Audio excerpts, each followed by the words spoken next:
الحمد لله رب العالمين والصلاة والسلام على أشرف الأنبياء والمرسلين نبينا محمد وعلى آله وأصحابه أجمعين وبعد.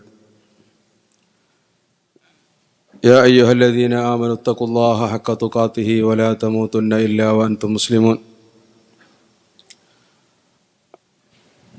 أما بعد فإن خير الحديث كتاب الله وخير الهدى هدي محمد صلى الله عليه وسلم وشر الأمور محدثاتها كل محدثة بدعة وكل بدعة ضلالة وكل ضلالة في النار. ബഹുമാനരായ സഹോദരന്മാരെ, സഹോദരിമാരെ, ശ്രോതാക്കളെ, അസ്സലാമു അലൈക്കും വറഹ്മത്തുള്ളാഹി വബറകാതുഹു. നമ്മൾ സംസാരിച്ചു വരുന്നത് ഉമർ ഇബ്നുൽ ഖത്താബ് റളിയല്ലാഹു അൻഹുവിനെ സംബന്ധിച്ചാണ്. കഴിഞ്ഞ ദർസിൽ ഉമർ റളിയല്ലാഹു അൻഹുവിന് നബി സല്ലല്ലാഹു അലൈഹി വസല്ലം തങ്ങളോടുണ്ടായിരുന്ന മഹബ്ബത്ത്, സ്നേഹം, അതിൻ്റെ പ്രകടമായ ഒരുപാട് രംഗങ്ങൾ ഹദീസ് ഗ്രന്ഥങ്ങളിൽ വന്നത് നമ്മൾ പ്രതിപാദിക്കുകയുണ്ടായി. ഉമർ റളിയല്ലാഹു അൻഹുവിനെ മറ്റു വ്യക്തിത്വങ്ങളിൽ നിന്ന് വ്യതിരക്തനാക്കിയ ഒരു സ്വഭാവമായിരുന്നു അത്. നബി സല്ലല്ലാഹു അലൈഹി വസല്ലം തങ്ങളോട് എല്ലാ സഹാബിമാർക്കും സ്നേഹമുണ്ടായിരുന്നു, മുസ്ലിങ്ങൾക്കെല്ലാം അങ്ങനെ ഉണ്ടായിരിക്കണം. പക്ഷേ ഉമർ റളിയല്ലാഹു അൻഹുവിൻ്റെ സ്നേഹം അത് ഒന്ന് വേറെ തന്നെയായിരുന്നു എന്നത് നമ്മൾക്ക് ആ ചരിത്രത്തിൽ നിന്ന് മനസ്സിലാക്കാൻ പറ്റും. ഇന്ന് അതിൻ്റെ തുടർച്ചയായി ചില കാര്യങ്ങളാണ് നമ്മൾ നടത്തുന്നത്. അള്ളാഹു തൗഫീക്ക് ചെയ്യുമാറാവട്ടെ. ഉമർ റളിയല്ലാഹു അൻഹു അദ്ദേഹത്തിൻ്റെ ദീനീ ബോധവും ദീനീ വിജ്ഞാനവും അത് സഹാബിമാർക്കിടയിൽ വേറിട്ട് നിൽക്കുന്ന ഒന്നായിരുന്നു. നമ്മൾക്കറിയാം, നബി സല്ലല്ലാഹു അലൈഹി വസല്ലം തങ്ങളുടെ സഹാബിമാരെല്ലാവരും ദീനിൽ അവഗാഹം നേടിയവരായിരുന്നു. അതിൽ തന്നെ പല സഹാബിമാരും അവർക്കിടയിലെ ഉലമാക്കളും പണ്ഡിതന്മാരുമായിരുന്നു. ആ കൂട്ടത്തിൽ ഒരാളായിരുന്നു ഉമർ റളിയല്ലാഹു അൻഹു. അദ്ദേഹം മുസ്ലിം ആകുന്നതിന് മുമ്പ് തന്നെ നമ്മൾ പറഞ്ഞിരുന്നു, ജാഹിലിയ കാലത്ത് മക്കയിലുണ്ടായിരുന്ന ഖുറൈശികളിൽ എഴുത്തും വായനയും അറിയുന്ന ആളുകൾ ചില ചരിത്രഗ്രന്ഥങ്ങൾ പറയുന്നത് 17 പേരായിരുന്നു എന്നാണ്. മക്കയിൽ ആകെ എഴുതാനും വായിക്കാനും അറിയുന്ന അക്ഷരജ്ഞാനമുള്ള ആളുകൾ 17 പേരുള്ളതായി ചരിത്രഗ്രന്ഥങ്ങളിൽ കാണാൻ പറ്റും. അതിലൊന്ന് ഉമർ ഇബ്നുൽ ഖത്താബ് റളിയല്ലാഹു അൻഹു ആയിരുന്നു. അദ്ദേഹത്തിന് ഇസ്ലാമിന് മുമ്പ് തന്നെ ജാഹിലിയത്തിൽ തന്നെ വായനയോടും എഴുത്തിനോടും സാഹിത്യങ്ങളോടുമൊക്കെ വലിയ സ്നേഹമുണ്ടായിരുന്നു. അത് ഒരു കാരണമായിരുന്നു അദ്ദേഹത്തിൻ്റെ ഇസ്ലാമിലേക്കുള്ള വരവിന്. ഖുർആൻ കേട്ടതാണല്ലോ അദ്ദേഹം ഇസ്ലാമിലേക്ക് പെട്ടെന്നുണ്ടായ കാരണങ്ങൾ. ഇമാം ബുഖാരി ഉദ്ധരിക്കുന്ന ഹദീസിൽ കാണാൻ പറ്റും, നബി സല്ലല്ലാഹു അലൈഹി വസല്ലം തങ്ങൾ പറയുകയാണ്, ഞാൻ ഉറക്കത്തിൽ എനിക്ക് സ്വപ്നത്തിൽ എൻ്റെ അടുക്കൽ ഒരു കോപ്പ നിറയെ പാല് കൊണ്ടുവരപ്പെട്ടു, ലബൻ. ഫശരിബ്തു മിൻഹു, ഞാനതിൽ നിന്ന് കുടിച്ചു. എന്നിട്ട് ആ കപ്പ് ഞാൻ ഹത്താ ജാലൽ ലബന യഖ്റുജു മിൻ അദ്ഫാരി, ഞാൻ ആ പാല് കുടിച്ചു കഴിഞ്ഞപ്പോൾ എൻ്റെ ശരീരത്തിൽ ആ പാല് നിറയുകയും നഖങ്ങളുടെ ഇടയിൽ കൂടി പാല് പുറത്തു വരാൻ തുടങ്ങുകയും ചെയ്തു. അതായത് നന്നായി എൻ്റെ ശരീരത്തിൽ അത് പ്രവേശിക്കുകയും ഞരമ്പുകളിൽ പ്രവേശിക്കുകയും കൈവിരലുകളുടെ ഇടയിൽ കൂടി നഖങ്ങൾക്കിടയിൽ കൂടി ആ പാല് പുറത്തു വരാൻ തുടങ്ങുകയും ചെയ്തു. ഞാൻ ആ കപ്പ് ഞാൻ കുടിച്ചതിൻ്റെ ബാക്കി ആ കപ്പോടെ നാവൽതു ഫദ്ലി ഉമർ ഇബ്നുൽ ഖത്താബ്, ഉമറിന് കൈമാറി. എന്നിട്ട് ഉമർ കുടിക്കാൻ തുടങ്ങി. ഇമാം ബുഖാരി ഉദ്ധരിക്കുന്ന റിപ്പോർട്ടാണിത്. അപ്പോൾ സഹാബിമാർ ചോദിച്ചു, എന്താണ് അതിൻ്റെ ഉദ്ദേശം, ആ സ്വപ്നത്തിൻ്റെ വ്യാഖ്യാനം എന്താണ്? ഉമർ റളിയല്ലാഹു അൻഹു പറയുകയുണ്ടായി, അൽ ഇൽമ, എന്താണത്? ഇൽമാണ് ഞാനതിനെ വ്യാഖ്യാനിക്കുന്നത്. നബി സല്ലല്ലാഹു അലൈഹി വസല്ലം തങ്ങൾക്ക് കിട്ടിയ നുബുവത്ത്, വഹയ്, അറിവ് നബി സല്ലല്ലാഹു അലൈഹി വസല്ലം തങ്ങൾ കരസ്ഥമാക്കുകയും അത് ഉമർ റളിയല്ലാഹു അൻഹുവിന് പകർന്നു കൊടുക്കുകയും അദ്ദേഹം അത് വേണ്ട രൂപത്തിൽ ഉൾക്കൊള്ളുകയും അദ്ദേഹത്തിൻ്റെ ശരീരം മുഴുവൻ അത് നിറയുകയും ചെയ്തതായിട്ടാണ് നബി സല്ലല്ലാഹു അലൈഹി വസല്ലം തങ്ങൾ അതിനെ വ്യാഖ്യാനിച്ചത്. അത് ശരിയായിരുന്നു എന്നുള്ളത് നബി സല്ലല്ലാഹു അലൈഹി വസല്ലമയുടെ സ്വപ്നമാണ്, അത് യാഥാർത്ഥ്യമാണ്. നമ്മൾക്കത് പ്രാവർത്തിക രൂപത്തിൽ ഉമർ റളിയല്ലാഹു അൻഹുവിന്റെ ജീവിതകാലത്തിൽ ഒരുപാട് രംഗങ്ങളിൽ പ്രകടമായി തന്നെ കാണാൻ സാധിക്കും. അബ്ദുല്ലാഹി ഇബ്നു മസ്ഊദ് റളിയല്ലാഹു അൻഹു പറയാറുണ്ടായിരുന്നു, ലൗ അന്ന ഇൽമ ഉമർ ഇബ്നുൽ ഖത്താബ് വുദിഅ ഫീ കിഫത്തിൽ മീസാൻ, ഒരു തുലാസിന്റെ ഒരു തട്ടിൽ ഉമർ റളിയല്ലാഹു അൻഹുവിന്റെ ഇൽമും വവുദിഅ ഇൽമൽ അർളി ഫീ കിഫ ലറജഹ ഇൽമ ഉമർ, ലോകത്തുള്ള ആളുകളുടെ ഇൽമു ഒരു തട്ടിലും വെച്ചാൽ ഉമർ ഇബ്നുൽ ഖത്താബ് റളിയല്ലാഹു അൻഹുവിന്റെ ഇൽമിനായിരിക്കും ഭാരം കൂടുതൽ എന്ന് അദ്ദേഹം പറയാറുണ്ടായിരുന്നു. അബ്ദുല്ലാഹി ഇബ്നു മസ്ഊദ് റളിയല്ലാഹു അൻഹു അദ്ദേഹം അതേപോലെ മറ്റൊരിക്കൽ പറഞ്ഞു, ഇന്നീല അഹ്സബു ഉമർ ഖദ് ദഹബ ബി തിസ്അത്തി അയ്ശാരിൽ ഇൽം, അറിവിന്റെ 10-9 ഉമർ ഇബ്നുൽ ഖത്താബ് കൊണ്ടുപോയി എന്ന് ഞാൻ വിചാരിക്കുന്നു എന്ന് അദ്ദേഹം നിഗമനം പറയാറുണ്ടായിരുന്നു. അബ്ദുല്ലാഹി ഇബ്നു മസ്ഊദ് റളിയല്ലാഹു അൻഹു ഖുർആനിൽ ഏറ്റവും കൂടുതൽ അറിവുള്ള ഉലമാക്കളിൽപ്പെട്ട സഹാബിയാണ്. അദ്ദേഹം പറയാറുണ്ടായിരുന്നു, ഖുർആനിലെ ഏത് സൂക്തവും എവിടെയാണ് ഇറങ്ങിയത്, എവിടെ വെച്ചാണ് നബി സല്ലല്ലാഹു അലൈഹി വസല്ലം തങ്ങൾക്ക് ഇറങ്ങിയത്, ആരുടെ വിഷയത്തിലാണ് ഇറങ്ങിയത് എന്ന് എന്നേക്കാൾ അറിവുള്ള ഒരാളും ജീവിച്ചിരിപ്പില്ല. അങ്ങനെ ആരെങ്കിലും ജീവിച്ചിരിപ്പുള്ളതായി എനിക്ക് അറിവ് ലഭിച്ചാൽ ഒട്ടകത്തെ ഓടിക്കാൻ പറ്റിയ സ്ഥലമാണെങ്കിൽ ഞാൻ അവിടെ ചെന്നത് പഠിക്കുക തന്നെ ചെയ്യും എന്ന് അദ്ദേഹം പറയാറുണ്ടായിരുന്നു. അത്ര അറിവുള്ള സഹാബിയാണ്. അദ്ദേഹം പറയാണ്, അദ്ദേഹത്തെക്കാളും അറിവുള്ള ആളായിരുന്നു ആര്? ഉമർ റളിയല്ലാഹു അൻഹു. അദ്ദേഹം വിജ്ഞാനത്തിന്റെ 10-9 കൊണ്ടുപോയി എന്ന് പറയാറുണ്ടായിരുന്നു. ഉമർ റളിയല്ലാഹു അൻഹു പറയാറുള്ളതായി സ്വഹീഹുൽ ബുഖാരിയിൽ കാണാൻ പറ്റും. അദ്ദേഹം ഇമാം ബുഖാരി തലവാചകമായി കൊടുത്തതാണ്, ചാപ്റ്ററുകളുടെ ഹെഡിങ് ആയി കൊടുത്തതാണ്. അദ്ദേഹം പറയാറുണ്ടായിരുന്നു, തഫക്കഹു ഖബല അൻ തസൂദു. ഇതൊരു വലിയ മനഃശാസ്ത്രവും പ്രാക്ടിക്കലിയായി ഉപകാരമുള്ള ഒരു കാര്യമാണ് അദ്ദേഹം പറയുന്നത്. ഇമാം ബുഖാരി സഹീഹിൽ ഇൽമിന്റെ പ്രാധാന്യം പറഞ്ഞുകൊണ്ട് പറയാണ്, നിങ്ങൾ നേതൃത്വത്തിൽ എത്തുന്നതിന് മുമ്പ് പഠിക്കുക. തഅല്ലമു ഖബല അൻ തുസവ്വദു അല്ലെങ്കിൽ തസൂദു, നിങ്ങൾ നേതാവായി അവരോധിക്കപ്പെടുന്നതിന് മുമ്പ്, അതല്ലെങ്കിൽ നേതൃത്വത്തിൽ എത്തുന്നതിന് മുമ്പ് എന്ത് ചെയ്യുക? പഠിക്കുക. എന്നിട്ട് ഇമാം ബുഖാരി അതിന് വിശദീകരണം കൊടുത്തോലി അന്നർ റജുല ഇദാ സാദ ഇസ്തഹിയ, കാരണം നേതൃസ്ഥാനത്തേക്ക് എത്തിക്കഴിഞ്ഞാൽ, രാജാവോ അമീറോ അല്ലെങ്കിൽ ഉയർന്ന സ്ഥാനത്തൊക്കെ എത്തിക്കഴിഞ്ഞാൽ പിന്നെ ബാക്കിയുള്ളവരൊക്കെ ആരായിരിക്കും? അയാളുടെ താഴെയായിരിക്കും, ഭരണാധികാരിയുടെ താഴെയായിരിക്കുമല്ലോ ബാക്കിയുള്ള ആളുകൾ. അപ്പൊ അവരുടെ മുമ്പിൽ പോയി ഇരിക്കാൻ ഈ നേതൃസ്ഥാനത്തെത്തിയ ആൾക്ക്, ഭരണാധികാരികൾക്ക് എന്തുണ്ടാവും? ഒരു നാണം തോന്നും, ലജ്ജ തോന്നും. അങ്ങനെ പിന്നെ അവർ പഠിക്കൂല. അപ്പൊ എന്താ സംഭവിക്കുക? നബി സല്ലല്ലാഹു അലൈഹി വസല്ലം തങ്ങൾ മുന്നറിയിപ്പ് നൽകിയതുപോലെ ഇൽമില്ലാത്ത ആളുകളെ ഭരണമേൽപ്പിച്ച് അവർ നശിക്കുകയും അവർ തിന്മയിലേക്ക് ആളുകളെ ക്ഷണിക്കുകയും അല്ലെങ്കിൽ നയിക്കുകയും ചെയ്യും എന്ന് ഇമാം ബുഖാരി അവിടെ അദ്ദേഹത്തിന്റെ വീക്ഷണമായി കൊടുത്തിരിക്കുകയാണ്. സുഫിയാനു സൗരി ആ വാക്കിന് അദ്ദേഹത്തിന്റെ ഒരു വിശദീകരണം കൊടുത്തിട്ടുണ്ട്. പ്രധാനന്റെ വാക്ക്, നിങ്ങൾ നേതൃ രംഗത്തെത്തുന്നതിന് മുമ്പ് പഠിക്കുക എന്ന് പറഞ്ഞതിന് അദ്ദേഹം പറഞ്ഞത് ലിഅന്ന റജുല ഇദാ അഫ്ഖഹ ലം യത്ലുബു സുഅദത്. അദ്ദേഹത്തിന്റെ വീക്ഷണം വേറൊരു കാഴ്ചപ്പാടായിരുന്നു. അദ്ദേഹം പറഞ്ഞത്, ഇൽമ് കരസ്ഥമാക്കിയാൽ പിന്നെ ഭരണം കിട്ടണം എന്ന് എന്ത് ചെയ്യൂല? ആഗ്രഹിക്കൂല. അപ്പൊ ഉമർ പറയണത് എന്താണ്? നിങ്ങൾ ഈ ഭരണം ലഭിക്കുക എന്ന് പറഞ്ഞാൽ എന്താണ്? ഖളാ, ജഡ്ജ്മെന്റ്, ഭരണം എന്നൊക്കെ പറഞ്ഞാൽ അതിനെ സംബന്ധിച്ച് പണ്ഡിതന്മാര് പറഞ്ഞത് മനുഷ്യനെ മുറിച്ചു എന്നാണ്. എന്തില്ലാതെ? വാളുകൊണ്ടല്ലാത്ത മുറിക്കലാണ്. കാരണം അവരേറ്റെടുത്തിട്ടുള്ള ഉത്തരവാദിത്തം അത്ര വലുതാണ്. അവർ പ്രജകളെ സംബന്ധിച്ച് അവരോട് ചോദിക്കും, അവരേറ്റെടുത്ത അമാനത്തിനെ സംബന്ധിച്ച് ചോദിക്കും. അപ്പൊ കത്തി ഇല്ലാതെ മുറിച്ചതുപോലെയാണ് എന്ത്? ഒരാളെ മുറിച്ചതിന് തുല്യാണ്, പക്ഷെ അവിടെ കത്തി ഉണ്ടായിട്ടില്ല. മുറിച്ചത് എന്തുകൊണ്ടാണ്? ഈ ഭരണം എന്ന അമാനത്ത് തലയിൽ ഏൽപ്പിച്ചുകൊണ്ടാണ്. അതായിരിക്കാം ഉമർ റളിയല്ലാഹു അൻഹു ഉദ്ദേശിച്ചത് എന്നാണ് സുഫിയാനു സൗരി പറയുകയുണ്ടായത്. ഏതായിരുന്നാലും അദ്ദേഹം അതിന് വലിയ പ്രാധാന്യം കൽപ്പിക്കുകയും സ്വയം പഠിക്കുകയും വലിയ ദറജയിലേക്ക് എത്തുകയും ചെയ്തു. അതുകൊണ്ടാണ് അദ്ദേഹത്തിന് ആ രൂപത്തിൽ പറയാൻ സാധിച്ചത്. നമ്മളിവിടെ ക്ലാസ്സിൽ തന്നെ പറഞ്ഞിരുന്നു, ഉമർ റളിയല്ലാഹു അൻഹു ഷൂറ തിരഞ്ഞെടുത്തിരുന്നു അല്ലേ? അദ്ദേഹത്തിന്റെ ഒരു മജ്ലിസ് ഉണ്ടായിരുന്നു. അതിൽ അദ്ദേഹം, ഇമാം ബുഖാരി തന്നെ പറയുന്നത്, കാനു ഖുറാ ശുബ്ബാനൻ കാന ഉരിജാല, അതില് മെമ്പർമാരായിരുന്നത് ചെറുപ്പക്കാരാവട്ടെ ഔ കുഹൂല, ബാല്യക്കാരാവട്ടെ. ബാല്യക്കാരെന്ന് പറഞ്ഞാൽ 10-40 വയസ്സൊക്കെ കഴിഞ്ഞ ആൾക്കാർക്കാണ് പറയാറുള്ളത്. അവരാവട്ടെ ചെറിയ കുട്ടികളാവട്ടെ, ഒരു നിബന്ധന ഉണ്ട്. അതെന്താണ്?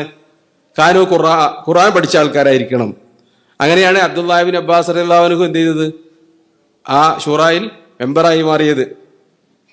അതിനെ ബദരീകളിൽപ്പെട്ട സഹായിമാർക്കൊന്നും പിടിച്ചില്ല. എന്താ ഈ കുട്ടിയെ നമ്മളെ സദസ്സിലേക്കൊക്കെ ഉമർ കൊണ്ടുവരുന്നുണ്ട് എന്ന് അവർക്കൊരു മുഖത്തൊരു വിമിഷ്ടം. അത് മനസ്സിലാക്കി ഉമർ റളിയല്ലാഹു അവർക്ക് അതിന്റെ പ്രാധാന്യം മനസ്സിലാക്കി കൊടുത്തത് നമ്മളെപ്പോഴും കേൾക്കാറുള്ളതാണ്. എല്ലാവരും ഉണ്ടായിരിക്കെ സദസ്സിൽ വെച്ച് ചോദിച്ചു, ഇദാ ജാ നസ്റുല്ലാഹി വൽ ഫത്ഹ് എന്ന് പറഞ്ഞാൽ എന്താ അർത്ഥം? അപ്പൊ എല്ലാവരും പറഞ്ഞു, നബി സല്ലല്ലാഹു അലൈഹി വസല്ലം തങ്ങൾക്ക് മക്ക വിജയം വരുന്നതൊക്കെ അള്ളാഹു മുൻകൂട്ടി അറിയിച്ചതാണ്. അവസാനം ഇബ്നു അബ്ബാസിനോട് ചോദിച്ചു റളിയല്ലാഹു അൻഹുമ, എന്തായിരുന്നു ഉദ്ദേശം? അദ്ദേഹം പറഞ്ഞു, നമ്മളോട് ദർസിലത്ത് പറഞ്ഞതാണ്, അത് നബി സല്ലല്ലാഹു അലൈഹി വസല്ലം തങ്ങളോട് അള്ളാഹു അനുശോചനം അറിയിച്ചതാണ്, മരണം അടുത്തിട്ടുണ്ട്. അപ്പോൾ ഉമറിന്റെ മറുപടി, ഞാനും ഇതാണ് മനസ്സിലാക്കിയിട്ടുള്ളത്. അപ്പോൾ അവർക്ക് ബോധ്യപ്പെട്ടു, ബാക്കിയുള്ള സാഹിബാർക്കൊക്കെ ബോധ്യപ്പെട്ടു. എന്ത്? ഉമർ ഇബ്നു അബ്ബാസിനോട് ഇങ്ങനെ കാര്യങ്ങൾ ചോദിക്കുന്നത് എന്തിനാണ്? അദ്ദേഹത്തിന്റെ അടുക്കൽ ഈ രൂപത്തിലുള്ള ഫിഖ് അദ്ദേഹത്തിന്റെ കയ്യിൽ മാത്രമുള്ളത് കൊണ്ടാണ് അദ്ദേഹം നമ്മളുടെ കൂട്ടത്തിൽ ഇരിക്കാൻ യോഗ്യനാണ് എന്നവർക്ക് പ്രാക്ടിക്കലിയായി അവർക്ക് ഉറപ്പ് വന്നു. ഉമർ റളിയല്ലാഹു അൻഹു ഖുർആൻ മുഴുവൻ കാണാതെ പഠിച്ചിരുന്നു. ഖുർആൻ മുഴുവൻ മനപ്പാടാക്കിയ സാഹിബന്മാരിൽപ്പെട്ട വ്യക്തിയായിരുന്നു, എഴുത്ത് അറിയായിരുന്നു, അദ്ദേഹത്തിന്റെ സദസ്സിലുണ്ടായിരുന്നത്, അദ്ദേഹം കൂടെ കൊണ്ടു നടക്കാറുള്ളതൊക്കെ ആ രൂപത്തിലുള്ള ഉലമാക്കളെ ആയിരുന്നു, പണ്ഡിതന്മാരായ സഹാബിമാരെ. അതേപോലെ തഖ്വയും സൂക്ഷ്മതയും കൂടുതലുള്ള ആളുകളെ, ഭരണാധികാരികളെ ആയി, ഉലാത്ത് ഗവർണർമാരായി ഓരോ പ്രദേശത്തേക്കും ആളുകളെ നിശ്ചയിക്കുമ്പോൾ അദ്ദേഹം കാണാറുള്ള മാനദണ്ഡതാണ് എന്ത്? ഒന്ന്, ഏറ്റവും സൂക്ഷ്മത ഉള്ള സഹാബിമാർ; രണ്ട്, ഏറ്റവും കൂടുതൽ എൽമുള്ള ആളുകൾ. അപ്പൊ അദ്ദേഹത്തിന് അതിന്റെ പ്രയോജനം ലഭിക്കും, ഭരണത്തിന് സഹായകരമാകുമെന്ന് തിരിച്ചറിഞ്ഞത് കൊണ്ടായിരുന്നു അദ്ദേഹം അങ്ങനെ ചെയ്യാറുണ്ടായിരുന്നത്. അവര് വിദൂര ദേശത്തുകാരാവട്ടെ മറ്റു ഗോത്രക്കാരാവട്ടെ അത് അദ്ദേഹം പരിഹരിക്കാറുണ്ടായിരുന്നില്ല എന്നാണ്. അതുകൊണ്ടാണ് കഴിഞ്ഞ ദർസുകളിൽ നമ്മൾ പറഞ്ഞതുപോലെ ഹുർറു ബിൻ ഖൈസ് റളിയല്ലാഹു അൻഹു അദ്ദേഹത്തിന്റെ സദസ്സിലെ മെമ്പറായിരുന്നു. ഉയൈന് ബിൻ ഹുസൈൻ അൽ ഫിസാരി എന്ന് പറയുന്ന മുർത്തദ്ദായി പോയ വ്യക്തി ഉമർ റളിയല്ലാഹുവിനെ കാണാൻ വന്നതും അദ്ദേഹത്തിന്റെ കുടുംബക്കാരനായതുകൊണ്ട് എന്നെ ഉമറിന്റെ അടുത്തൊന്ന് പ്രവേശിപ്പിക്കണം എന്ന് പറയുകയും അദ്ദേഹം ശഫാഅത്ത് ചെയ്തു ഉമറിന്റെ അടുത്ത് വരികയൊക്കെ ചെയ്തത് നമ്മൾ പറഞ്ഞിരുന്നു. അപ്പൊ അദ്ദേഹം എത്ര വിദൂരത്തുള്ള ആളായിരുന്നെങ്കിലും ഉമറിന്റെ സദസ്സിൽ വരെ ഈ ഷൂറയിലെ മെമ്പറാകുന്ന രൂപത്തിൽ അദ്ദേഹത്തിനെ ഉയർത്തിയത് അദ്ദേഹത്തിന്റെ ഇൽമാണ്. ഇസ്ലാം ദീൻ അദ്ദേഹം ശരിക്കും മനസ്സിലാക്കിയെന്നർത്ഥം.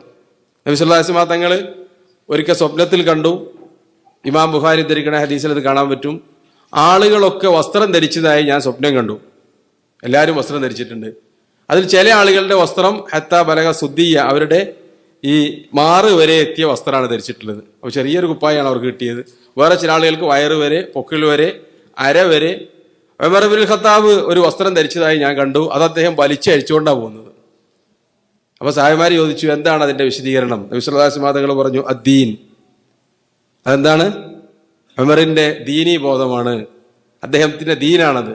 ബാക്കിയുള്ള ആളുകൾക്ക് കഴുത്തിലും നെഞ്ചിലും, ചില ആളുകൾക്ക് മാലമാതിരി, ചില ആളുകൾക്ക് നെഞ്ച് വരെ, അതിലും താഴെ വയറ് മുട്ട് വരെയൊക്കെ ഉണ്ട്. പക്ഷെ അദ്ദേഹത്തിന്റെ ദീൻ അടിമുടി എത്തിയ രൂപത്തിലുള്ള വലിയ ഒരു കുപ്പായം ധരിച്ചതുപോലെ അദ്ദേഹത്തിന്റെ ആപാദ ചൂടം, ആ വസ്ത്രം അല്ലെങ്കിൽ ഇൽമ് വസ്ത്രം പോലെ അദ്ദേഹം ധരിച്ചിരിക്കുകയായിരുന്നു എന്ന് നബി സല്ലല്ലാഹു അലൈഹി വസല്ലം തങ്ങൾ പറയുകയുണ്ടായി. അത് നമുക്ക് അറിയുന്ന ഒരുപാട് രംഗങ്ങൾ അദ്ദേഹത്തിന്റെ ഭരണരംഗത്തുണ്ടായിരുന്നു. അതെല്ലാം കൂടി ഞാൻ പറയുന്നില്ല, ചില സംഗതികൾ നമ്മൾ മനസ്സിലാക്കാൻ വേണ്ടി പറയാൻ. ഉമർ റളിയല്ലാഹു അൻഹുവിനോട് ഒരു യഹൂദൻ വന്നിട്ട് അല്പം പരിഹാസം കലർന്ന രൂപത്തിൽ ചോദിച്ചു, നിങ്ങളുടെ ഖുർആനിൽ ഒരു ആയത്തുണ്ട്, പക്ഷെ നിങ്ങൾ ബുദ്ധിയില്ലാത്ത ആൾക്കാരാണല്ലോ. ആര്? യഹൂദന്റെ വർത്താനാണ്. നിങ്ങളുടെ ഖുർആനിൽ ഒരു ആയത്തുണ്ട്, ഞങ്ങളുടെ തൗറാത്തിലാണ് ആ സൂക്തം ഉണ്ടായിരുന്നതെങ്കിൽ ആ സൂക്തം ഇറങ്ങിയ ദിവസം ഞങ്ങൾ പെരുന്നാൾ ആഘോഷിക്കുമായിരുന്നു. പക്ഷെ അവൻ പറഞ്ഞിട്ടില്ല. അത് പറഞ്ഞോടുകൂടി പിന്നെന്തായി? നിങ്ങൾ വിവരമില്ലാത്ത ആൾക്കാരായതുകൊണ്ട് അത് പെരുന്നാൾ ആഘോഷിക്കാനൊന്നും നിങ്ങൾക്ക് അറിവില്ല എന്ന് പരിഹസിച്ചതാണ്. അപ്പോൾ ഉമർ ചോദിച്ചു, ഏതാണ് അങ്ങനെയുള്ള ഒരു സൂക്തം ഞങ്ങളുടെ കിതാബിൽ?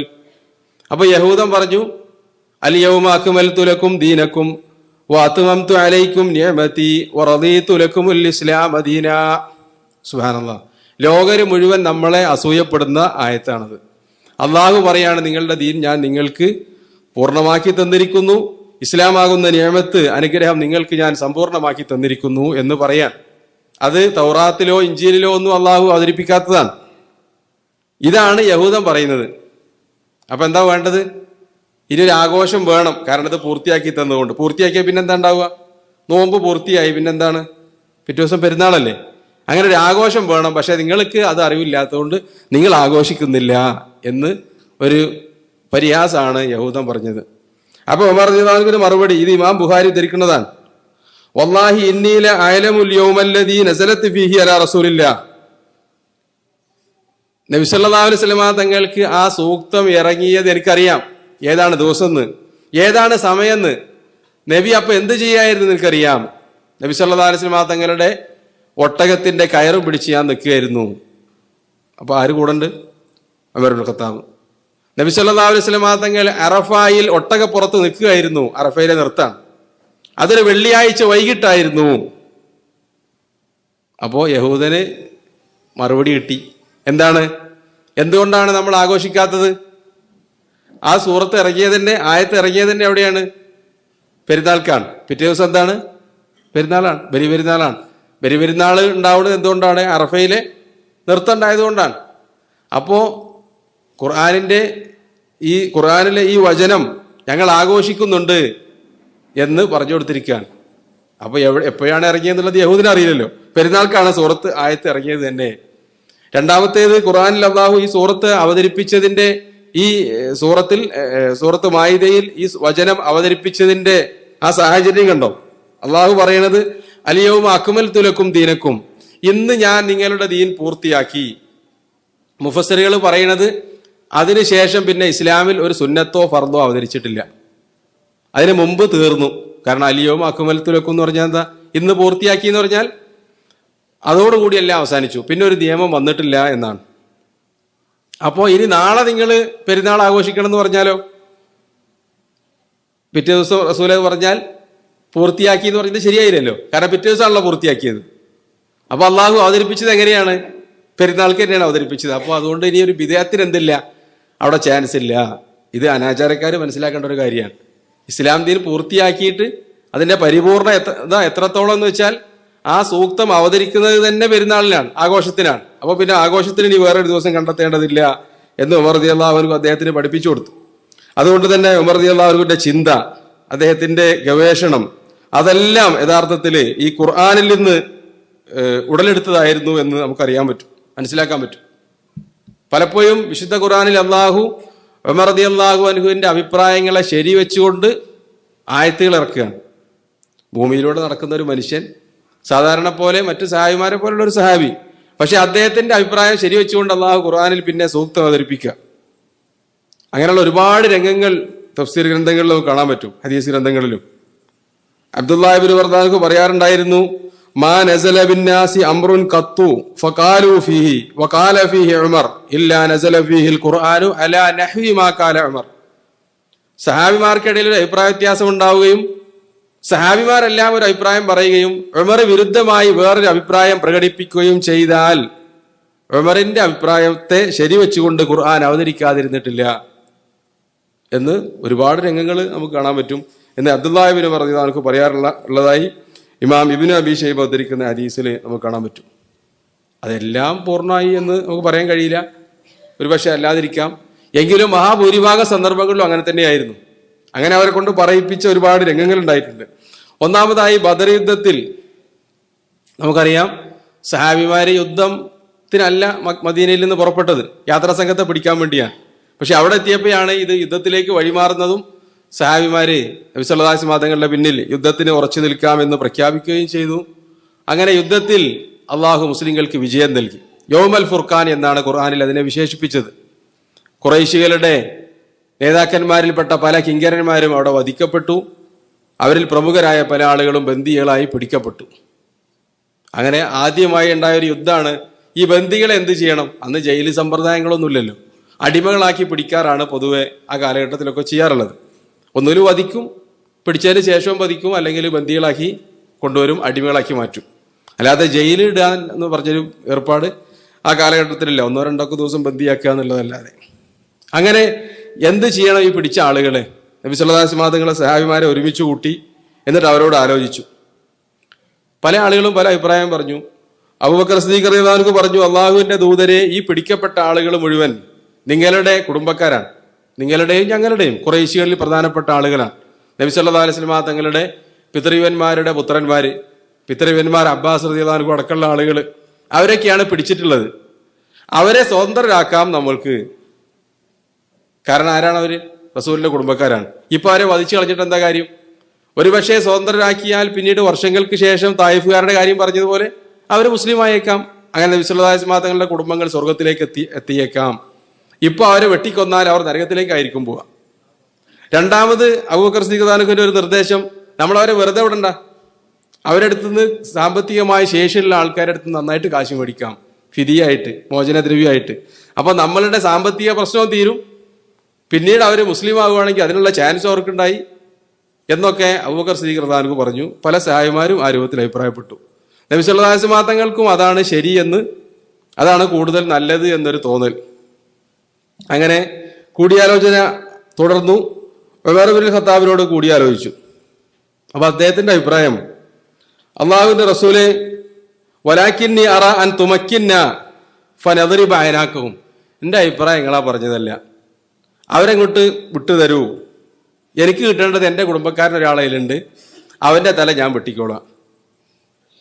അബ്ബാസ് ബിൻ അബ്ദുൽ മുത്തലിബ് ഉണ്ട്, അദ്ദേഹത്തിന് ഹംസത്ത് ബിൻ അബ്ദുൽ മുത്തലിബിന് കൊടുക്കുക, അനുജൻ തന്നെ വെട്ടട്ടെ തല.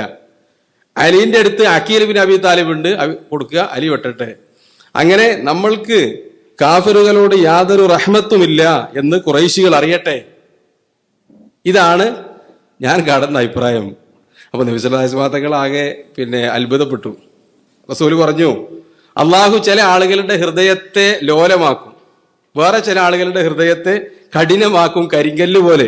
സത്യത്തിന്റെ വിഷയത്തിലാണെങ്കിലും അവർക്ക് അത് അങ്ങനെ തന്നെയായിരിക്കും അവരുടെ നിലപാട് എന്ന് പറഞ്ഞുകൊണ്ട് അദ്ദേഹം നബി സല്ലല്ലാഹു അലൈഹി വസല്ലം തങ്ങൾ പ്രവാചകന്മാരിൽ ചില പ്രവാചകന്മാരുടെ ഉദാഹരണം പറഞ്ഞു. ഈസാ നബി അലൈഹി സ്വലാമും ഇബ്രാഹിം നബി അലൈഹി സ്വലാമും അബൂബക്കറിന്റെ നിലപാടുകാരായിരുന്നു.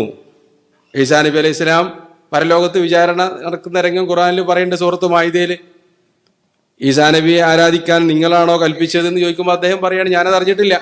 ഇൻ തുഅദ്ദിബുഹും ഫഇന്നഹും ഇബാദുക വഇൻ തഗ്ഫിർ ലഹും ഫഇന്നക അൻതൽ ഗഫൂറുർ റഹീം.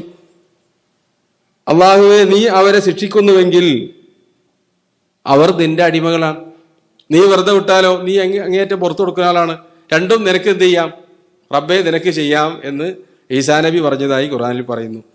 അതേ അഭിപ്രായം തന്നെയാണ്, അതേ രൂപത്തിൽ തന്നെയാണ് ഇബ്രാഹിം നബി അലൈഹി ഇസ്ലാമിന്റെ പ്രാർത്ഥന ഉണ്ടായത്. വിഗ്രഹാരാധനയെ സംബന്ധിച്ച് അദ്ദേഹം പറഞ്ഞത്, റബ്ബി ഇന്നഹുന്ന അദ്ലൽന കസീറൻ മിനന്നാസ്, ഒരുപാട് ജനങ്ങളെ വിഗ്രഹങ്ങൾ വഴിതെറ്റിച്ചു. ഫമൻ തബിഅനി ഫഇന്നഹു മിന്നി, വിഗ്രഹാരാധന അവസാനിപ്പിച്ച് എന്നിൽ വിശ്വസിച്ച ആളുകൾ എന്റെ ആൾക്കാരാണ്. വമൻ അസാനി ഫഇന്നക ഗഫൂറുർ റഹീം, ആരെങ്കിലും എന്നെ ധിക്കരിച്ചിട്ടുണ്ടെങ്കിൽ അവർക്ക് മാപ്പ് കൊടുക്കേണ്ടവൻ നീയാണ് എന്ന് ഇബ്രാഹിം നബി അലൈഹി സ്വലാം പ്രാർത്ഥിച്ചു, പറയുകയും ചെയ്തു. ഇതാണ് നിങ്ങളുടെ ഉദാഹരണം എന്ന് അബൂബക്കറിനോട് പറഞ്ഞു. എന്നാൽ ഉമർ ഇബ്നുൽ ഖത്താബിന്റെ നിലപാടുള്ള പ്രവാചകന്മാരുണ്ടായിട്ടുണ്ട്. മൂസാ നബി അലൈഹി സ്വലാമും നൂഹ് നബി അലൈഹി സ്വലാമും. നൂഹ് നബി അലൈഹി സ്വലാം പ്രാർത്ഥിച്ചത് സൂറത്ത് നൂഹിൽ പറഞ്ഞില്ലേ, റബ്ബി ലാ തദർ അലൽ അർളി മിനൽ കാഫിരീന ദയ്യാറ, പടച്ചോനെ 950 കൊല്ലം നോക്കി ഇവർ നന്നാവണ യാതൊരു ലക്ഷണവുമല്ല, ഒരൊറ്റ ഒന്നിന്റെയും വീട് ബാക്കിയാക്കരുത്, അത് മുഴുവൻ നശിപ്പിക്കണം എന്നാര് പറഞ്ഞു? നൂഹ് നബി അലൈഹി സ്വലാം പറഞ്ഞു. അത് ലോകം ഇന്നേ വരെ ദർശിക്കാത്ത, ഇനി ഒരിക്കലും ദർശിക്കാൻ സാധ്യമില്ലാത്ത തരത്തിലുള്ള ഒരു പ്രളയത്തിലേക്കാണ് അള്ളാഹു അതിന് ഉത്തരം നൽകിയത്. അതേപോലെ തന്നെയാണ് മൂസാ നബി അലൈഹി സ്വലാമും പ്രാർത്ഥിച്ചത് ഫിറഔനെതിരെ, റബ്ബന തുമിസ് അലാ അംവാലിഹിം വശ്ദുദ് അലാ ഖുലൂബിഹിം ഫലാ യുഅ്മിനൂ ഹത്താ യറൗൽ അദാബൽ അലീം. കഠിനമായ ശിക്ഷ കാണുന്നത് വരെ അവർ വിശ്വസിക്കൂല. ആ തരത്തിൽ അവരുടെ മനസ്സുകളെ ഇനി തൗബ ചെയ്യാൻ പറ്റാത്ത രൂപത്തിലാക്കുകയും അവരുടെ ഹൃദയങ്ങളെയും കണ്ണുകളെയും കാഴ്ചകളെയും നീ നശിപ്പിച്ചു കളയുകയും ചെയ്യണേ എന്ന് മൂസാ നബി അലൈഹി സ്വലാം പ്രാർത്ഥിച്ചു എന്നാണ്. ആ പ്രവാചകന്മാരുടെ ആ നിലപാട് പറഞ്ഞിട്ട് ഇങ്ങനെ 2 നിലപാടുകാരുണ്ട്. അത് ഒരു വിഭാഗം പ്രവാചകന്മാർ അബൂബക്കറിന്റെ നിലപാടിനെ പോലെയാണ് എന്നൊക്കെ നബി സല്ലല്ലാഹു അലൈഹി വസല്ലം തങ്ങൾ പറഞ്ഞു. അവരെന്ത് ചെയ്തു? അവരുടെ കൂട്ടത്തിൽപ്പെട്ട പല ആളുകൾക്കും എഴുത്തും വായന അറിയായിരുന്നു. അങ്ങനെ കാശില്ലാത്തവരോട് മുസ്ലിങ്ങളിൽപ്പെട്ട ആളുകൾക്ക് എഴുത്തും വായനയും പഠിപ്പിക്കാൻ ചുമതലപ്പെടുത്തി. ബാക്കിയുള്ള ആളുകളുടെ അടുത്ത് നിന്ന് ഫിദിയ വാങ്ങി വിട്ടയക്കാൻ തുടങ്ങി. പിറ്റേ ദിവസം നേരം വെളുത്തപ്പോൾ നബി സല്ലല്ലാഹു അലൈഹി വസല്ലം തങ്ങളും അബൂബക്കർ സിദ്ദീഖ് റളിയല്ലാഹു അൻഹു ഇരിക്കുന്ന സ്ഥലത്തേക്ക് ഉമർ വന്നപ്പോൾ കാണുന്നത് റസൂലും അബൂബക്കർ സിദ്ദീഖ് റളിയല്ലാഹു അൻഹും കരയാണ്. അപ്പൊ അദ്ദേഹം ചോദിച്ചു, എന്ത് പറ്റി, എന്താണ് നിങ്ങൾക്ക് സംഭവിച്ചതെന്ന് പറയൂ, കരയേണ്ട വല്ല കാര്യമുണ്ടെങ്കിൽ ഞാനും കൂട്ടത്തിൽ കരയാം, എന്താ സംഭവിച്ചത്? നബി സല്ലല്ലാഹു അലൈഹി വസല്ലം തങ്ങള് ഖുർആനിലെ സൂറത്ത് അൻഫാലിലെ സൂക്തം ഓതി കേൾപ്പിച്ചു കൊടുത്തു. ഉമർ റളിയല്ലാഹു അൻഹുവിന്റെ നിലപാടിനെ ശരിവെച്ചുകൊണ്ടും നബി സല്ലല്ലാഹു അലൈഹി വസല്ലം തങ്ങളുടെയും അബൂബക്കർ സിദ്ദീഖ് റളിയല്ലാഹു അൻഹുവിന്റെയും അതല്ലെങ്കിൽ സഹാബിമാരുടെ മൊത്തം തീരുമാനത്തിനെ അപലപിച്ചുകൊണ്ട്, ആക്ഷേപിച്ചുകൊണ്ട്, ശക്തമായ മുന്നറിയിപ്പ് നൽകിക്കൊണ്ട് മാ കാന ലിനബിയ്യിൻ അൻ യകൂന ലഹു അസ്റാ ഹത്താ യുസ്ഖിന ഫിൽ അർദ്. ഭൂമിയിൽ ആധിപത്യം സ്ഥാപിക്കുന്നത് വരെ ഒരു പ്രവാചകന്റെയും കീഴിൽ അടിമകൾ ഉണ്ടായിരിക്കുക എന്നത് പാടുള്ളതല്ല. പിന്നെ അവർ ചെയ്തെന്താണ്? അടിമകളെ പിടിച്ചു, എന്നിട്ട് ഫിദിയ വാങ്ങി വിട്ടുകൊടുക്കുകയും ചെയ്തു. രണ്ടും ചെയ്തിട്ടുണ്ട്. ബന്ദികളാക്കുകയും അവരെ പിന്നെ അടുത്ത് ഫിദിയ വാങ്ങുകയും ചെയ്തു. ഇവിടെ ബന്ദികളാക്കി പിടിക്കുന്നതിന് മുമ്പ് തന്നെ എന്ത് ചെയ്യണം? ബന്ദികളാക്കി കിട്ടിയാൽ അവരെ വധിക്കുകയാണ് വേണ്ടത്. എന്നിട്ട് അള്ളാഹു അവരെ ആക്ഷേപിച്ചു. തുരീദൂന അറദൽ ഹയാത്തി ദുനിയ തുരീദൂന അറദദ് ദുനിയ വല്ലാഹു യുരീദുൽ ആഖിറ. നിങ്ങൾ ദുനിയാവിലെ കാര്യങ്ങളാണ് ആഗ്രഹിക്കുന്നത്, ആക്ഷേപിച്ചതാണ്. അതായത് സാമ്പത്തികമായ പുരോഗതിക്കാണ് നിങ്ങൾ ലക്ഷ്യം വെച്ചത്. വല്ലാഹു യുരീദുൽ ആഖിറ വല്ലാഹു അസീസുൻ ഹക്കീം. അള്ളാഹു ആകട്ടെ പരലോകത്തേക്കാണ് നോക്കുന്നത്. അള്ളാഹു പ്രതാപിയും യുക്തിജ്ഞനുമാണ് എന്ന് ആയത്തിറങ്ങി. എന്നിട്ട് സഹായിമാർക്ക് മാപ്പ് കൊടുത്തു നബി സല്ലല്ലാഹു അലൈഹി വസല്ലം തങ്ങൾക്കും. ലൗലാ കിതാബും മിനല്ലാഹി സബക ലമസ്സകും ഫീമാ അഖത്തും അദാബുൻ അലീം. അള്ളാഹു മുൻകൂട്ടി തന്നെ എഴുതി വെച്ചിട്ടില്ലായിരുന്നുവെങ്കിൽ, അതായത് അബദ്ധം മൂലമോ മറന്നുകൊണ്ടോ എന്തെങ്കിലും തെറ്റ് ചെയ്താൽ അള്ളാഹു ശിക്ഷിക്കൂല എന്ന അള്ളാഹുവിന്റെ തീരുമാനം ഉണ്ടായിട്ടില്ലായിരുന്നുവെങ്കിൽ ലമസ്സകും ഫീമാ അഖത്തും അദാബുൻ അലീം, നിങ്ങൾ ഫിദിയ മേടിച്ച് ആളുകളെ വിട്ടതിന്റെ പേരിൽ കഠോരമായ ശിക്ഷ നിങ്ങളെ പിടികൂടുമായിരുന്നു എന്ന് ആക്ഷേപിച്ചുകൊണ്ടാണ് ഖുർആനിൽ അള്ളാഹു ആയത്തിറക്കിയത്. അപ്പോൾ ഉമർദാനുവിന്റെ തീരുമാനമായിരുന്നു, നിലപാടായിരുന്നു ശരി എന്ന് അള്ളാഹു ഖുർആനിലൂടെ അവതരിപ്പിച്ചിരിക്കുകയാണ്. അതേപോലെയുള്ള രംഗങ്ങൾ നമ്മൾക്ക് പിന്നെയും കാണാൻ പറ്റും. ഉമർദാനുവാണ് ഈ കള്ളിന്റെ വിഷയത്തിൽ അള്ളാഹുവിനോട് പ്രാർത്ഥിച്ചത്. മദ്യം ഹറാമാക്കുന്നതിന് മുമ്പ് പല സഹായിമാരും കള്ളു കുടിച്ചതായിട്ടൊക്കെ ഹദീസുകളിൽ കാണാൻ പറ്റും. പൊതുവെ അവരുടെ ഒരു പാനീയമാണ്. വെള്ളം കുടിക്കുന്നത് പോലെ കുടിക്കുന്ന ഒരു സാധനമായിരുന്നു എന്ത്? മദ്യവും അതിൻ്റെ പല ഉൽപ്പന്നങ്ങളും. അപ്പോൾ ഈ നിസ്കാരത്തിൽ വരെ പ്രയാസം വരുന്ന രൂപത്തിലേക്ക് എത്തിയപ്പോൾ ഉമർദാൻ ഒരിക്കൽ പ്രാർത്ഥിച്ചു, അള്ളാഹുവേ മദ്യത്തിന്റെ വിഷയത്തിൽ ഞങ്ങൾക്കൊരു തീരുമാനം പറഞ്ഞു തരണം. അങ്ങനെ ഖുർആനിൽ സൂക്തമിറങ്ങി, യസ്അലൂനക അനിൽ ഖംർ വൽ മൈസിർ ഖുൽ ഫീഹിമാ ഇസ്മുൻ കബീർ വമനാഫിഉ ലിന്നാസ്. മദ്യത്തെ സംബന്ധിച്ച് നബിയെ അവർ നിങ്ങളോട് ചോദിക്കുന്നു, പറയുക അത് വൻ പാപമാണ്, ഒരുപാട് തെറ്റുകൾ അതിലുണ്ട്. വമനാഫിഉ ലിന്നാസ്, ജനങ്ങൾക്ക് ചെറിയ ഉപകാരങ്ങളും അതിലുണ്ട്. ചിലപ്പോൾ പ്രയാസമുള്ള ആളുകൾക്ക് മദ്യം കഴിച്ചാൽ ലേശം ആശ്വാസമൊക്കെ കിട്ടിയത് വരും, അല്ലെങ്കിൽ കിട്ടിയതായി അവർക്ക് തോന്നിയത് വരും, സാമ്പത്തികമായി അഭിവൃദ്ധി ഉണ്ടായത് വരും. നമ്മുടെ നാട്ടിലൊക്കെ ഉണ്ടല്ലോ പല കച്ചവടവും ബിസിനസ്സൊക്കെ അതിൻ്റെ പിന്നിൽ നടന്നു എന്ന് വരാം. അതേപോലെ തന്നെയാണ് ചൂതാട്ടവും. ചെറിയ ചെറിയ ഗുണങ്ങൾ അതിലുണ്ട്. പക്ഷേ വൈസ്മുഹുമ അക്ബറു മിൻ നഫീഹിമ, അതിൽ രണ്ടിലുമുള്ള കുറ്റങ്ങൾ, അതിൽ രണ്ടിൽ നിന്നും ഉളവാകുന്ന പാപങ്ങളെക്കാൾ ഉപകാരങ്ങളെക്കാൾ കൂടുതലാണ് എന്ന് ഖുർആനിൽ ആയത്ത് അവതരിച്ചു. പക്ഷെ അതുകൊണ്ട് പൂർണ്ണമായിട്ടില്ലല്ലോ, നിഷിദ്ധാക്കിയിട്ടില്ല. പിന്നെ ചില ആളുകൾ അങ്ങനെ തെറ്റുണ്ട് എന്ന് വിചാരിച്ച് വീണ്ടും കള്ളു കുടിച്ച രംഗങ്ങളുണ്ടായി. ഉമർദാനുക്ക് പ്രാർത്ഥിച്ചത്രേ, അള്ളാഹുവെ മദ്യത്തിന്റെ വിഷയത്തിൽ ഞങ്ങൾക്കൊരു തീരുമാനം വേണം. വീണ്ടും ഖുർആനിൽ ആയത്തിറങ്ങി. മദ്യത്തിനെ പൂർണ്ണമായി നിരോധിച്ചത് കൊണ്ടല്ല, എങ്ങനെയായിരുന്നു? ഘട്ടം ഘട്ടമായാണല്ലോ മദ്യനിരോധനം ഉണ്ടായത്. ആദ്യം അതിന്റെ തിന്മ പറഞ്ഞു കൊടുത്തു, പഠിപ്പിച്ചു കൊടുത്തു. അപ്പൊ കുറെ ആളുകൾ ഉപേക്ഷിച്ചു, എന്നാൽ എല്ലാവരും നിർത്തിയിട്ടില്ല. കാരണം അതിന് മാത്രം അറബികളെ സ്വാധീനിച്ചിരുന്നു എന്നാണ് മദ്യം. രണ്ടാമത് ഇറങ്ങിയത് യാ അയ്യുഹല്ലദീന ആമനു യാ അയ്യുഹല്ലദീന ആമനു ലാ തഖറബുസ് സ്വലാത്ത വഅൻതും സുകാറ ഹത്താ തഅലമു മാ തഖൂലൂൻ. വിശ്വാസികളെ, നിങ്ങൾ നമസ്കരിക്കാൻ പാടില്ല, നമസ്കാരത്തെ സമീപിക്കാൻ പാടില്ല വഅൻതും സുകാറ. എങ്ങനെ? മദ്യലഹരിയിൽ. അപ്പോൾ നിസ്കരിക്കുന്ന ആളുകൾ മദ്യം കുടിക്കാറുണ്ടായിരുന്നു. എന്നിട്ട് അതിനെ നിരുത്സാഹപ്പെടുത്തിക്കൊണ്ട് പറയാണ് അത് ചെയ്യാൻ പാടില്ല. ഹത്താ തഅലമു മാ തഖൂലൂൻ, നിങ്ങൾ പറയുന്നത് നിങ്ങൾക്ക് മനസ്സിലാവുന്നത് വരെ സ്വയബോധമുള്ള രൂപത്തിലായിരിക്കണം നിങ്ങൾ നിസ്കരിക്കേണ്ടത്. അപ്പൊ 5 വക്ത് നമസ്കാരത്തിനും അതിൻ്റെ ആ മദ്യത്തിന്റെ പിന്നെ ആ ലഹരി ഉണ്ടാവുന്ന സമയത്ത് നിസ്കരിക്കാൻ പാടില്ല. നിസ്കാരം നിർബന്ധമാണ്. അപ്പോൾ ഒരു പരിശീലനമായി അങ്ങനെ കുടിച്ച് ശീലിച്ച ആളുകൾക്ക് മദ്യം ഉപേക്ഷിക്കാൻ. കാരണം മഗ്‌രിബിന്റെ ഇശാക്ക് ഇടയിൽ പേതാലും പറ്റൂല, അല്ല അതിന്റെ ലഹരി ഏതായാലും ഉണ്ടാവുമല്ലോ. അതേപോലെ അസറിനും മഗ്‌രിബിനും ദുഹറിനും ഇടയിലൊന്നും പറ്റാത്തൊരവസ്ഥയായി. അങ്ങനെ അവരെ പരിശീലിപ്പിക്കാൻ തുടങ്ങി. ഇതാണ് രണ്ടാമത് ഇറങ്ങിയത്. പക്ഷെ അതുകൊണ്ടും നിന്നില്ല. ചില സഹായിമാരൊക്കെ മദ്യപിച്ച് പലതും ചൊല്ലിയതാണ് ഖുർആൻ പിന്നെ നിസ്കാരത്തിൽ തന്നെ. അങ്ങനെയൊക്കെ റിപ്പോർട്ടുകളിൽ കാണാൻ പറ്റും. മൂന്നാമത്തെ രംഗത്തിലാണ് അള്ളാഹു ആ സൂക്തത്തെ അവസാനിപ്പിച്ചത്. ഫഹൽ അൻതും മുൻതഹൂൻ, നിങ്ങൾക്ക് നിർത്താനായില്ലേ? ഈ പറഞ്ഞ ഒന്നും മനസ്സിലായിട്ടില്ലേ? ഇനിയും നിങ്ങളുടെ കൂട്ടത്തിൽ മദ്യപിക്കുന്നവരോ നിർത്താനായിട്ടില്ലേ? അപ്പോൾ സഹായിമാര് പറഞ്ഞതായി ചരിത്ര ഗ്രന്ഥങ്ങൾ നമുക്ക് കാണാം. ഇൻതഹൈന, ഞങ്ങൾ അവസാനിപ്പിച്ചു. മദ്യത്തിന്റെ വീപ്പകള് മദീനയുടെ പല തെരുവുകളിലും അത് ചാലിട്ടൊഴുകിയതൊക്കെ ചരിത്രങ്ങളിൽ കാണാൻ പറ്റും. ഉമർ റളിയല്ലാഹുവിന്റെ അഭിപ്രായമായിരുന്നു, മദ്യം പരിപൂർണമായി, ഇത് മതിയായിട്ടില്ല, നിസ്കരിക്കുമ്പോൾ നിർത്തിയാൽ പോരാ, അതിന്റെ കുറ്റം മനസ്സിലാക്കിയാൽ പോരാ, പിന്നെയോ മദ്യം മുസ്ലിങ്ങളിൽ നിന്ന് അത് നിർത്തന്നെ വേണം. മുസ്ലിങ്ങളിൽ നിന്ന് മാത്രമല്ല മനുഷ്യരിൽ നിന്നൊക്കെ അത് ഒഴിവാക്കണം. അതുകൊണ്ടാണ് ഗാന്ധിജി പറഞ്ഞത് എന്ത്, നമ്മൾ ആദ്യം പറഞ്ഞില്ലേ, മദ്യ നിരോധനത്തിനെ പ്രശംസിച്ചു എന്ന് പറഞ്ഞല്ലോ, ഉമർ റളിയല്ലാഹുവിന്റെ ഭരണത്തെ പ്രശംസിച്ചുകൊണ്ട്. അപ്പോൾ മദ്യത്തിന്റെ ഉപദ്രവം സമൂഹത്തിൽ ഉണ്ടാക്കുന്നത് ശരിക്ക് അദ്ദേഹം തിരിച്ചറിഞ്ഞിരുന്നു. ആ അഭിപ്രായം തന്നെയാണ് ഖുർആനിലൂടെ അള്ളാഹു അവതരിപ്പിക്കുകയും ചെയ്തത്. അതേപോലെ കപടവിശ്വാസികളോടുള്ള നിലപാട് അദ്ദേഹം പലപ്പോഴും വധിക്കാനൊക്കെ ചാടിപ്പുറപ്പെട്ട ഒരുപാട് രംഗങ്ങൾ ഉണ്ടായിട്ടുണ്ട്. നബി സല്ലല്ലാഹു അലൈഹി വസല്ലം തങ്ങളെ വഞ്ചിക്കാൻ ശ്രമിച്ചു എന്ന് തോന്നിയപ്പോൾ പല വ്യക്തികളെയും, ആ കൂട്ടത്തിൽ ഒരാളാണ് അബ്ദുല്ലാഹി ഇബ്നു ഉബയ്യ് ഇബ്നു സുലൂൽ. മദീനയിലുണ്ടായിരുന്ന കപടവിശ്വാസികളുടെ, കാപട്ടിക്കാരുടെ, മുനാഫിക്കുകളുടെ നേതാവാണ്. അയാളുടെ മകന്റെ പേരും അബ്ദുല്ലാഹി ഇബ്നു ഉബയ്യ് ഇബ്നു സുലൂൽ എന്നാണ്. അബ്ദുല്ലാഹി ഇബ്നു ഉബയ്യ് ഇബ്നു സുലൂൽ, പിതാവിന്റെ പേര് അബ്ദുല്ലാഹി ഇബ്നു ഉബയ്യ് ഇബ്നു സുലൂൽ. ബാപ്പാക്കും മകനും ഒരേ പേരാണ്.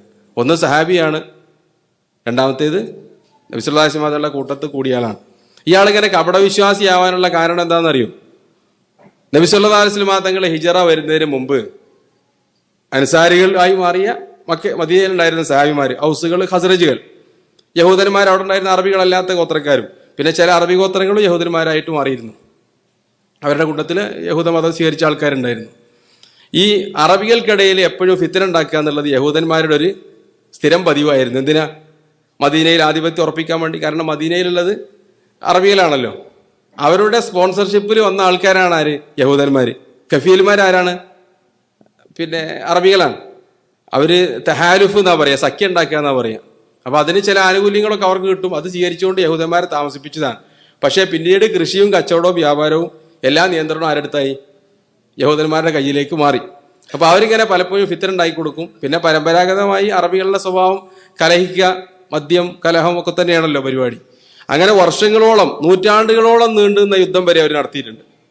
അതിന്റെ അവസാനത്തിലാണ് ബുആസ് യുദ്ധം. നബി സല്ലല്ലാഹു അലൈഹി വസല്ലം വരുന്നതിന്റെ 1-2 വർഷം മുമ്പുണ്ടായ ഒരു വലിയ യുദ്ധം മദീനയിൽ ഉണ്ടാവുകയും ഒരുപാട് ആളുകൾ കൊല്ലപ്പെടുകയും ചെയ്തു അറബികളിൽ നിന്ന്. അത് അവരെ ഒരു വീണ്ടു വിചാരത്തിന് പ്രേരിപ്പിച്ചു. ഇങ്ങനെ കൊന്നും കൊല്ലിച്ചു നമ്മൾ കാലം കഴിച്ചാൽ ശരിയാവില്ല, നമുക്കിതിനൊരു പരിഹാരം വേണം. അങ്ങനെ അവരെല്ലാവരും ഇനി യുദ്ധമൊന്നും വേണ്ട, നല്ല രൂപത്തിൽ ജീവിക്കാം എന്ന് തീരുമാനിച്ചു. അതിനാദ്യം വേണ്ടത് മദീനയിലെ ഒരു രാജാവാണ്. അങ്ങനെ അവരുടെ അന്വേഷണത്തിൽ അവർക്ക് എല്ലാം കൊണ്ടും തികഞ്ഞ ആളായി അവർ കണ്ടെത്തിയത് ആരെന്നറിയോ? അബ്ദുല്ലാഹി ഇബ്നു ഉബയ്യ് ഇബ്നു സുലൂൽ. അപ്പൊ അതിന് അയാളെ രാജാവാക്കണം, എന്നാൽ അടുത്ത മകര 1-ാം തീയതി അയാളെ രാജാവാക്കാന്ന് പറഞ്ഞ് തീരുമാനിച്ചൊരു ഡേറ്റ് ഒക്കെ കണ്ട് തീരുമാനിച്ചു എന്നർത്ഥം. അതായത് അവരുടെ ഈ ഉത്സവമൊക്കെ നടക്കുന്ന ഒരു ദിവസം ഇവനെ സ്ഥാനം കൊടുക്കാൻ വേണ്ടി. അതിനിടയിലാണ് നബി സല്ലല്ലാഹു അലൈഹി വസല്ലം തങ്ങളുടെ മക്കയില് ഹജ്ജിന് പോയ ചില സഹാബിമാരായിട്ടില്ല, അവർ ഹജ്ജിന് പോയതാണ്. അവിടെ വെച്ച് റസൂലിനെ പരിചയപ്പെടുകയും വിശ്വസിക്കുകയും ചെയ്യണത് ഔസിൽ നിന്നും ഖസറജിൽ നിന്നൊക്കെ ഉള്ള കുറച്ച് ആളുകൾ. പിന്നീട് നബി സല്ലല്ലാഹു അലൈഹി വസല്ലം തങ്ങളും സഹാബിമാരും ഹിജറ വന്നു മദീനയിലേക്ക്. അതോടുകൂടി പിന്നെ ഈ പ്ലാൻ എന്ത് ചെയ്തു? ഇല്ലാതെയായി. അതായത് രാജാവാകാൻ കാത്തുക്കായിരുന്നു ആര്? അബ്ദുല്ലാഹി ഇബ്നു ഉബയ്യ് ഇബ്നു സുലൂൽ. നബി സല്ലല്ലാഹു അലൈഹി വസല്ലം തങ്ങൾ ഹിജറ വന്നതോടുകൂടി പിന്നെ അവിടെ രാജാവിന്റെ ആവശ്യമില്ലല്ലോ. അത് അദ്ദേഹത്തിന് ആ അധികാരമോഹം മനസ്സിൽ വല്ലാത്തൊരു അസൂയയായി മാറി. അവനെല്ലാവരും കൗമൊക്കെ മുസ്ലിമായപ്പോൾ അയാളുടെ ആളുകളൊക്കെ മുസ്ലിമായി, അയാളും മുസ്ലിം ആയതായിട്ട് പ്രഖ്യാപിച്ചു. പക്ഷെ മനസ്സിൽ അസൂയയാണ്, മുസ്ലിം ആയിരുന്നില്ല, മുനാഫിക്കായിരുന്നു. ഇത് പല രംഗങ്ങളിലും അദ്ദേഹം പ്രകടിപ്പിച്ചു. നബി സല്ലല്ലാഹു അലൈഹി വസല്ലം തങ്ങളെ വളരെ മോശമായി കിട്ടിയ സമയത്തൊക്കെ അദ്ദേഹം പറഞ്ഞു. നബി സല്ലല്ലാഹു അലൈഹി വസല്ലം തങ്ങൾക്കും സഹാബിമാർക്കും അത് അറിയാവുന്ന രൂപത്തിൽ അള്ളാഹു വ്യക്തമാക്കി കൊടുക്കുകയും ചെയ്തു. അവസാനാകുന്നതിന് മുമ്പ് ആദ്യം അദ്ദേഹം പ്രകടിപ്പിച്ചത് പരസ്യമായി തന്നെ ഉഹദ് യുദ്ധത്തിലാണ്. നമുക്കിപ്പോൾ യുദ്ധം അറിയാത്തതുകൊണ്ടാണല്ലോ മുഹമ്മദ് കുട്ടികൾ പറഞ്ഞത് കേട്ട് മദീനയുടെ പുറത്തേക്ക് പോയത് എന്ന് പറഞ്ഞുകൊണ്ട് കുറച്ച് ആളുകളെയും കൂട്ടി തിരിച്ചു വന്നിരുന്നു. അന്ന് വ്യക്തമായിട്ടില്ല എല്ലാ സഹാബിമാർക്കും എന്താണ് സംഭവം എന്നുള്ളത്. പിന്നീട് ഒരു യുദ്ധവേളയിൽ നബി സല്ലല്ലാഹു അലൈഹി വസല്ലം തങ്ങളുടെ പത്നി ഉമ്മുൽ മുഅ്മിനീൻ ആയിഷ റളിയല്ലാഹു അൻഹയെ പറ്റി അപവാദം പ്രചരിപ്പിച്ചു. ആ സമയത്തും ചെറിയ സൂചന അവർക്ക് കിട്ടി. ആ സമയത്ത് അദ്ദേഹം പറഞ്ഞ വാക്കായിരുന്നു ലയർ റജഅനാ ഇലൽ മദീനത്തി ലയുഖ്രിജന്നൽ അഅസ്സു മിൻഹൽ അദൽ. നമ്മൾ മദീനയിൽ തിരിച്ചെത്തിക്കഴിഞ്ഞാൽ ഉടൻ ഒരു ചെറിയൊരു തർക്കമൊക്കെ സായമാർക്കിടയിലുണ്ടായിരുന്നു. അതുമായി ബന്ധപ്പെട്ടവൻ പറഞ്ഞതാണ്, നമ്മളുടെ നാട്ടിലെ ഏറ്റവും പ്രതാപമുള്ളവൻ അവിടെയുള്ള നിന്ദ്യന്മാരെ പുറത്താക്കും. അതായത് റസൂലിനെയും മുഹാജിറുകളെയും എന്ത് ചെയ്യും, മദീനയിൽ നിന്ന് നമ്മൾ പുറത്താക്കും എന്നവൻ പറഞ്ഞു. ഇതൊക്കെ സ്വകാര്യം പറയുന്നതാണ്. അള്ളാഹു ഖുർആനിലൂടെ അങ്ങോട്ട് അവതരിപ്പിക്കുമ്പോഴാണ് ആകെ ഇവരുടെ കള്ളി വെളിച്ചത്താവല്. ഖുർആനിലൂടെ അള്ളാഹു ഇത് അവതരിപ്പിച്ചു. അതോടുകൂടി മകൻ അബ്ദുല്ലാഹിബിൻ ഉബൈ ഇബ്നു സലൂൽ അദ്ദേഹത്തിന് ദേഷ്യം മൂത്തു.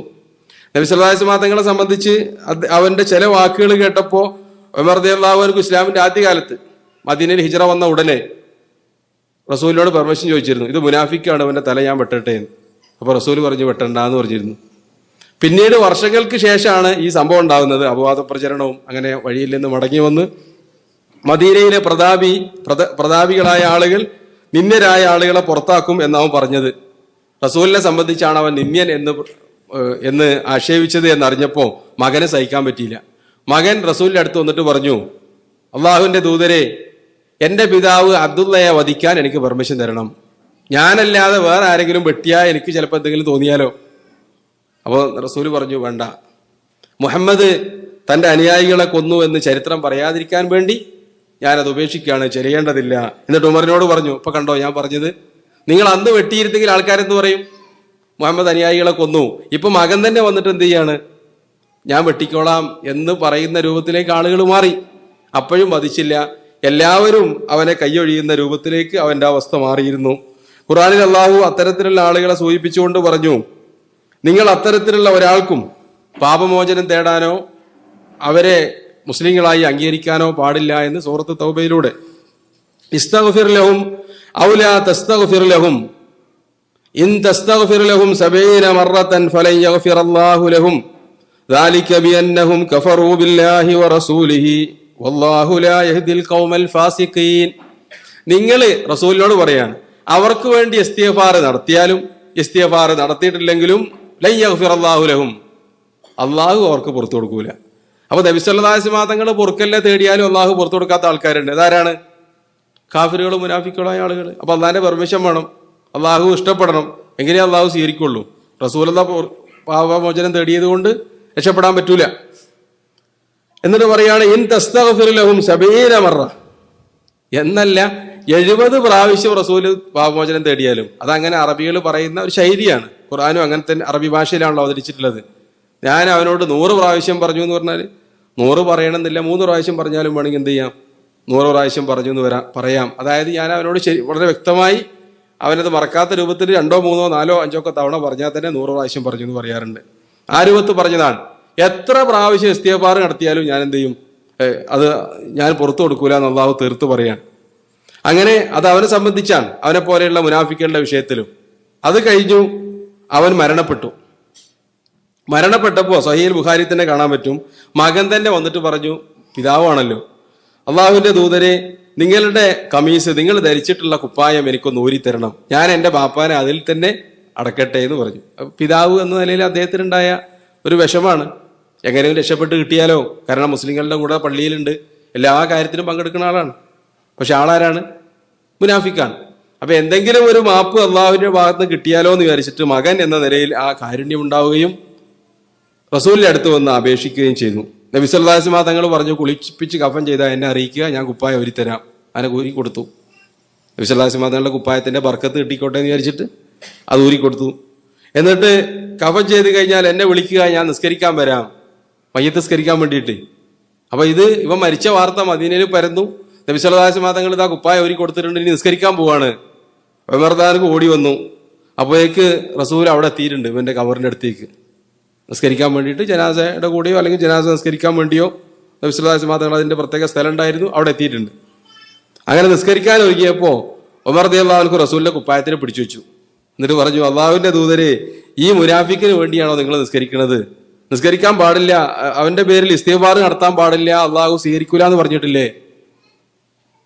ഇസ്തഗ്ഫിർ ലഹും ഔ ലാ തസ്തഗ്ഫിർ ലഹും, നീ പ്രാർത്ഥിച്ചാലും ഇല്ലെങ്കിലും അള്ളാഹു സ്വീകരിക്കൂല എന്നൊക്കെ പറഞ്ഞിട്ടില്ലേ?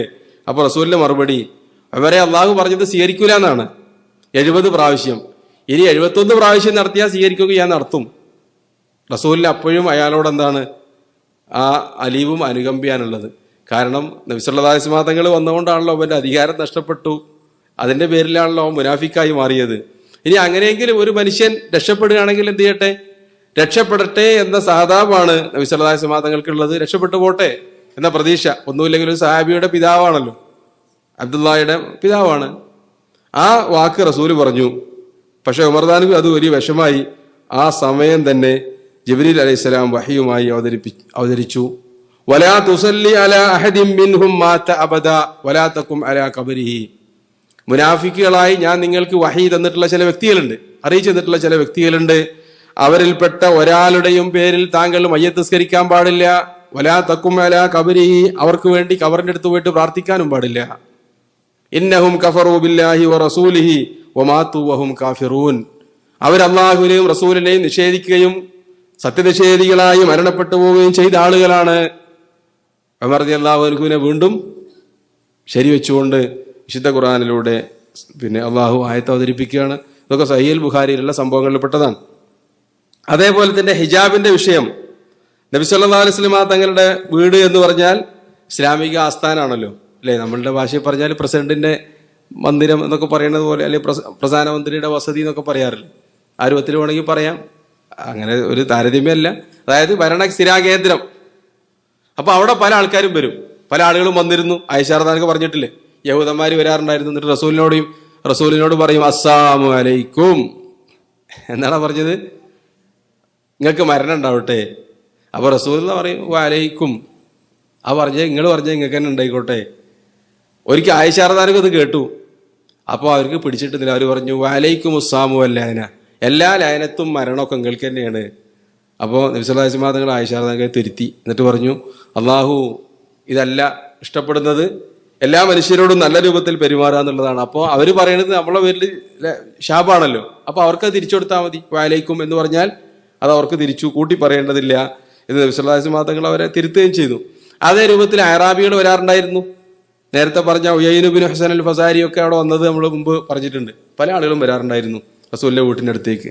അപ്പൊ നബി സല്ലല്ലാഹു അലൈഹി വസല്ലം ഇല്ലാത്ത യാത്രാ വേളയിലോ നബി സല്ലല്ലാഹു അലൈഹി വസല്ലം പുറത്തു പോയ വേളയിലോ ആരുണ്ടാവുക അവിടെ? നബി സല്ലല്ലാഹു അലൈഹി വസല്ലം ഭാര്യമാരാണ്. അപ്പൊ അവര് നിർബന്ധിതരാകും പറയാൻ വേണ്ടിയിട്ട്. അപ്പോ ഉമർ റളിയല്ലാഹു ഒരിക്കൽ റസൂലിനോട് പറഞ്ഞു, നിങ്ങൾ വീട്ടിലെ സ്ത്രീകളോട് ഹിജാബ് ധരിക്കാനും പുറത്തിറങ്ങാതിരിക്കാനും കൽപ്പിക്കണം, അതാണ് നല്ലത് എന്ന് നബി സല്ലല്ലാഹു അലൈഹി വസല്ലം തങ്ങളോട് എന്ത് ചെയ്തു? ഉമർ റളിയല്ലാഹു അങ്ങോട്ട് പറഞ്ഞു. പക്ഷെ റസൂൽ അതൊന്നും ചെയ്തില്ല. സാധാരണ വിശ്വാസികളെ പോലെ തന്നെ അവർക്ക് പ്രത്യേക നിയമങ്ങളൊന്നും ഉണ്ടായില്ല. എന്നാൽ ഖുർആനിൽ അള്ളാഹു അതിനെ ശരിവെച്ചുകൊണ്ട് ആയത്തിറക്കി. വൈദാ സഅൽതുമൂഹുന്ന മതാഅൻ ഫസ്അലൂഹുന്ന മിൻ വറാഇ ഹിജാബ്. ഇനി മുതൽ നിങ്ങൾ നബി സല്ലല്ലാഹു അലൈഹി വസല്ലം തങ്ങളുടെ ഭാര്യമാരോട് വല്ലതും ചോദിക്കാൻ പോയാൽ വീടിന്റെ അടുത്തല്ല, അതിന്റെ അപ്പുറത്ത് നിന്നിട്ട് മാത്രമേ എന്ത് ചെയ്യാൻ പാടുള്ളൂ, ഒരു മറയ്ക്ക് പിന്നിൽ നിന്ന് ചോദിക്കാൻ പാടുള്ളൂ എന്ന് വിശ്വാസികൾക്ക് നിർദ്ദേശം നൽകി. അവർക്ക് മറ്റ് സത്യവിശ്വാസിനികളെ പോലെ തന്നെ യാ അയ്യുഹൻ നബിയു കുല്ലി അസ്വാജിക വ ബനാതിക വ നിസാഇൽ മുഅ്മിനീൻ. അല്ലാഹുവിന്റെ ദൂതരെ, നിങ്ങൾ നിങ്ങളുടെ പത്നിമാരോടും നിങ്ങളുടെ പെൺകുട്ടികളോടും വ നിസാഇൽ മുഅ്മിനീൻ, സത്യവിശ്വാസികളുടെ ഭാര്യമാരോടും സ്ത്രീകളോടും വീട്ടിലുള്ള സ്ത്രീകളോടും പെൺകുട്ടികളോടും കൽപ്പിക്കുക. എന്ത്? അയ്യുദ്നീന അലൈഹിന്ന മിൻ ജലാബീബിഹിൻ, അവരുടെ വസ്ത്രം അവരുടെ മാറിലേക്ക് താഴ്ത്തിയിടാൻ കൽപ്പിക്കുക എന്ന് പറഞ്ഞുകൊണ്ട് ഹിജാബിന്റെ സൂക്തങ്ങൾ അവതരിക്കുകയുണ്ടായി.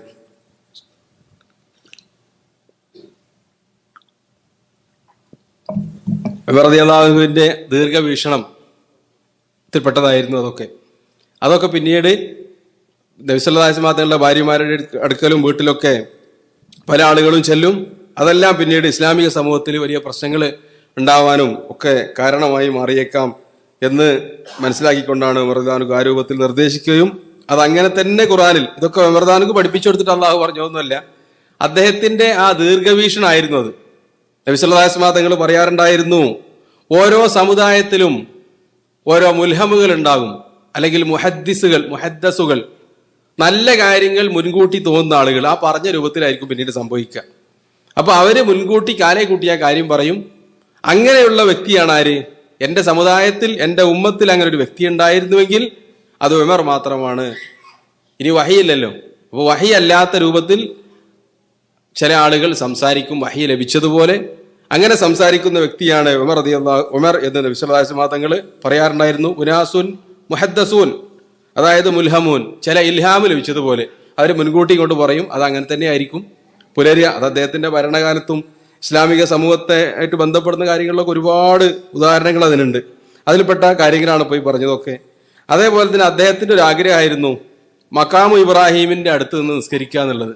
അത് ഇസ്ലാമിലൊരു നിയമമാവണം. അത് എന്തുകൊണ്ടാണ് അദ്ദേഹം ആഗ്രഹിച്ചതെന്നും അവിടെ പറയുന്നൊന്നുമില്ല. അദ്ദേഹം പലപ്പോഴും പറയാറുണ്ടായിരുന്നു മക്കാമു ഇബ്രാഹിമിന്റെ അടുത്ത് നിസ്കരിക്കുക എന്നുള്ളത് ഒരു പ്രത്യേക നിയമമാവണം. ഖുറാനിൽ അവതരിച്ചു. സഹീഹ് ബുഖാരി തന്നെ കാണാൻ പറ്റും. വാഫഖ്തു റബ്ബി സലാസ, അദ്ദേഹം പറയുന്നത് അള്ളാഹു എൻ്റെ 3 കാര്യത്തിനോട് യോജിച്ചിട്ടുണ്ട്. അതിലൊന്ന് ഹിജാബാണ്, മറ്റൊന്ന് മക്കാമു ഇബ്രാഹിമിന്റെ അടുത്തുള്ള നിസ്കാരമാണ്.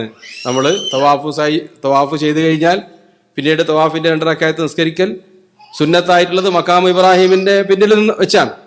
അതിന് സാധിക്കാത്തവർ അതിന്റെ ഏത് ഭാഗത്തും അല്ലെങ്കിൽ പിന്നെ മസ്ജിദുൽ ഹറാമിൽ എവിടെയെങ്കിലും വെച്ച് നിസ്കരിച്ചാൽ മതി. പറ്റുമെങ്കിൽ എന്ത് ചെയ്യണം? മക്കാമു ഇബ്രാഹിമിന്റെ ആ ഭാഗത്താണ് നിസ്കരിക്കേണ്ടത്.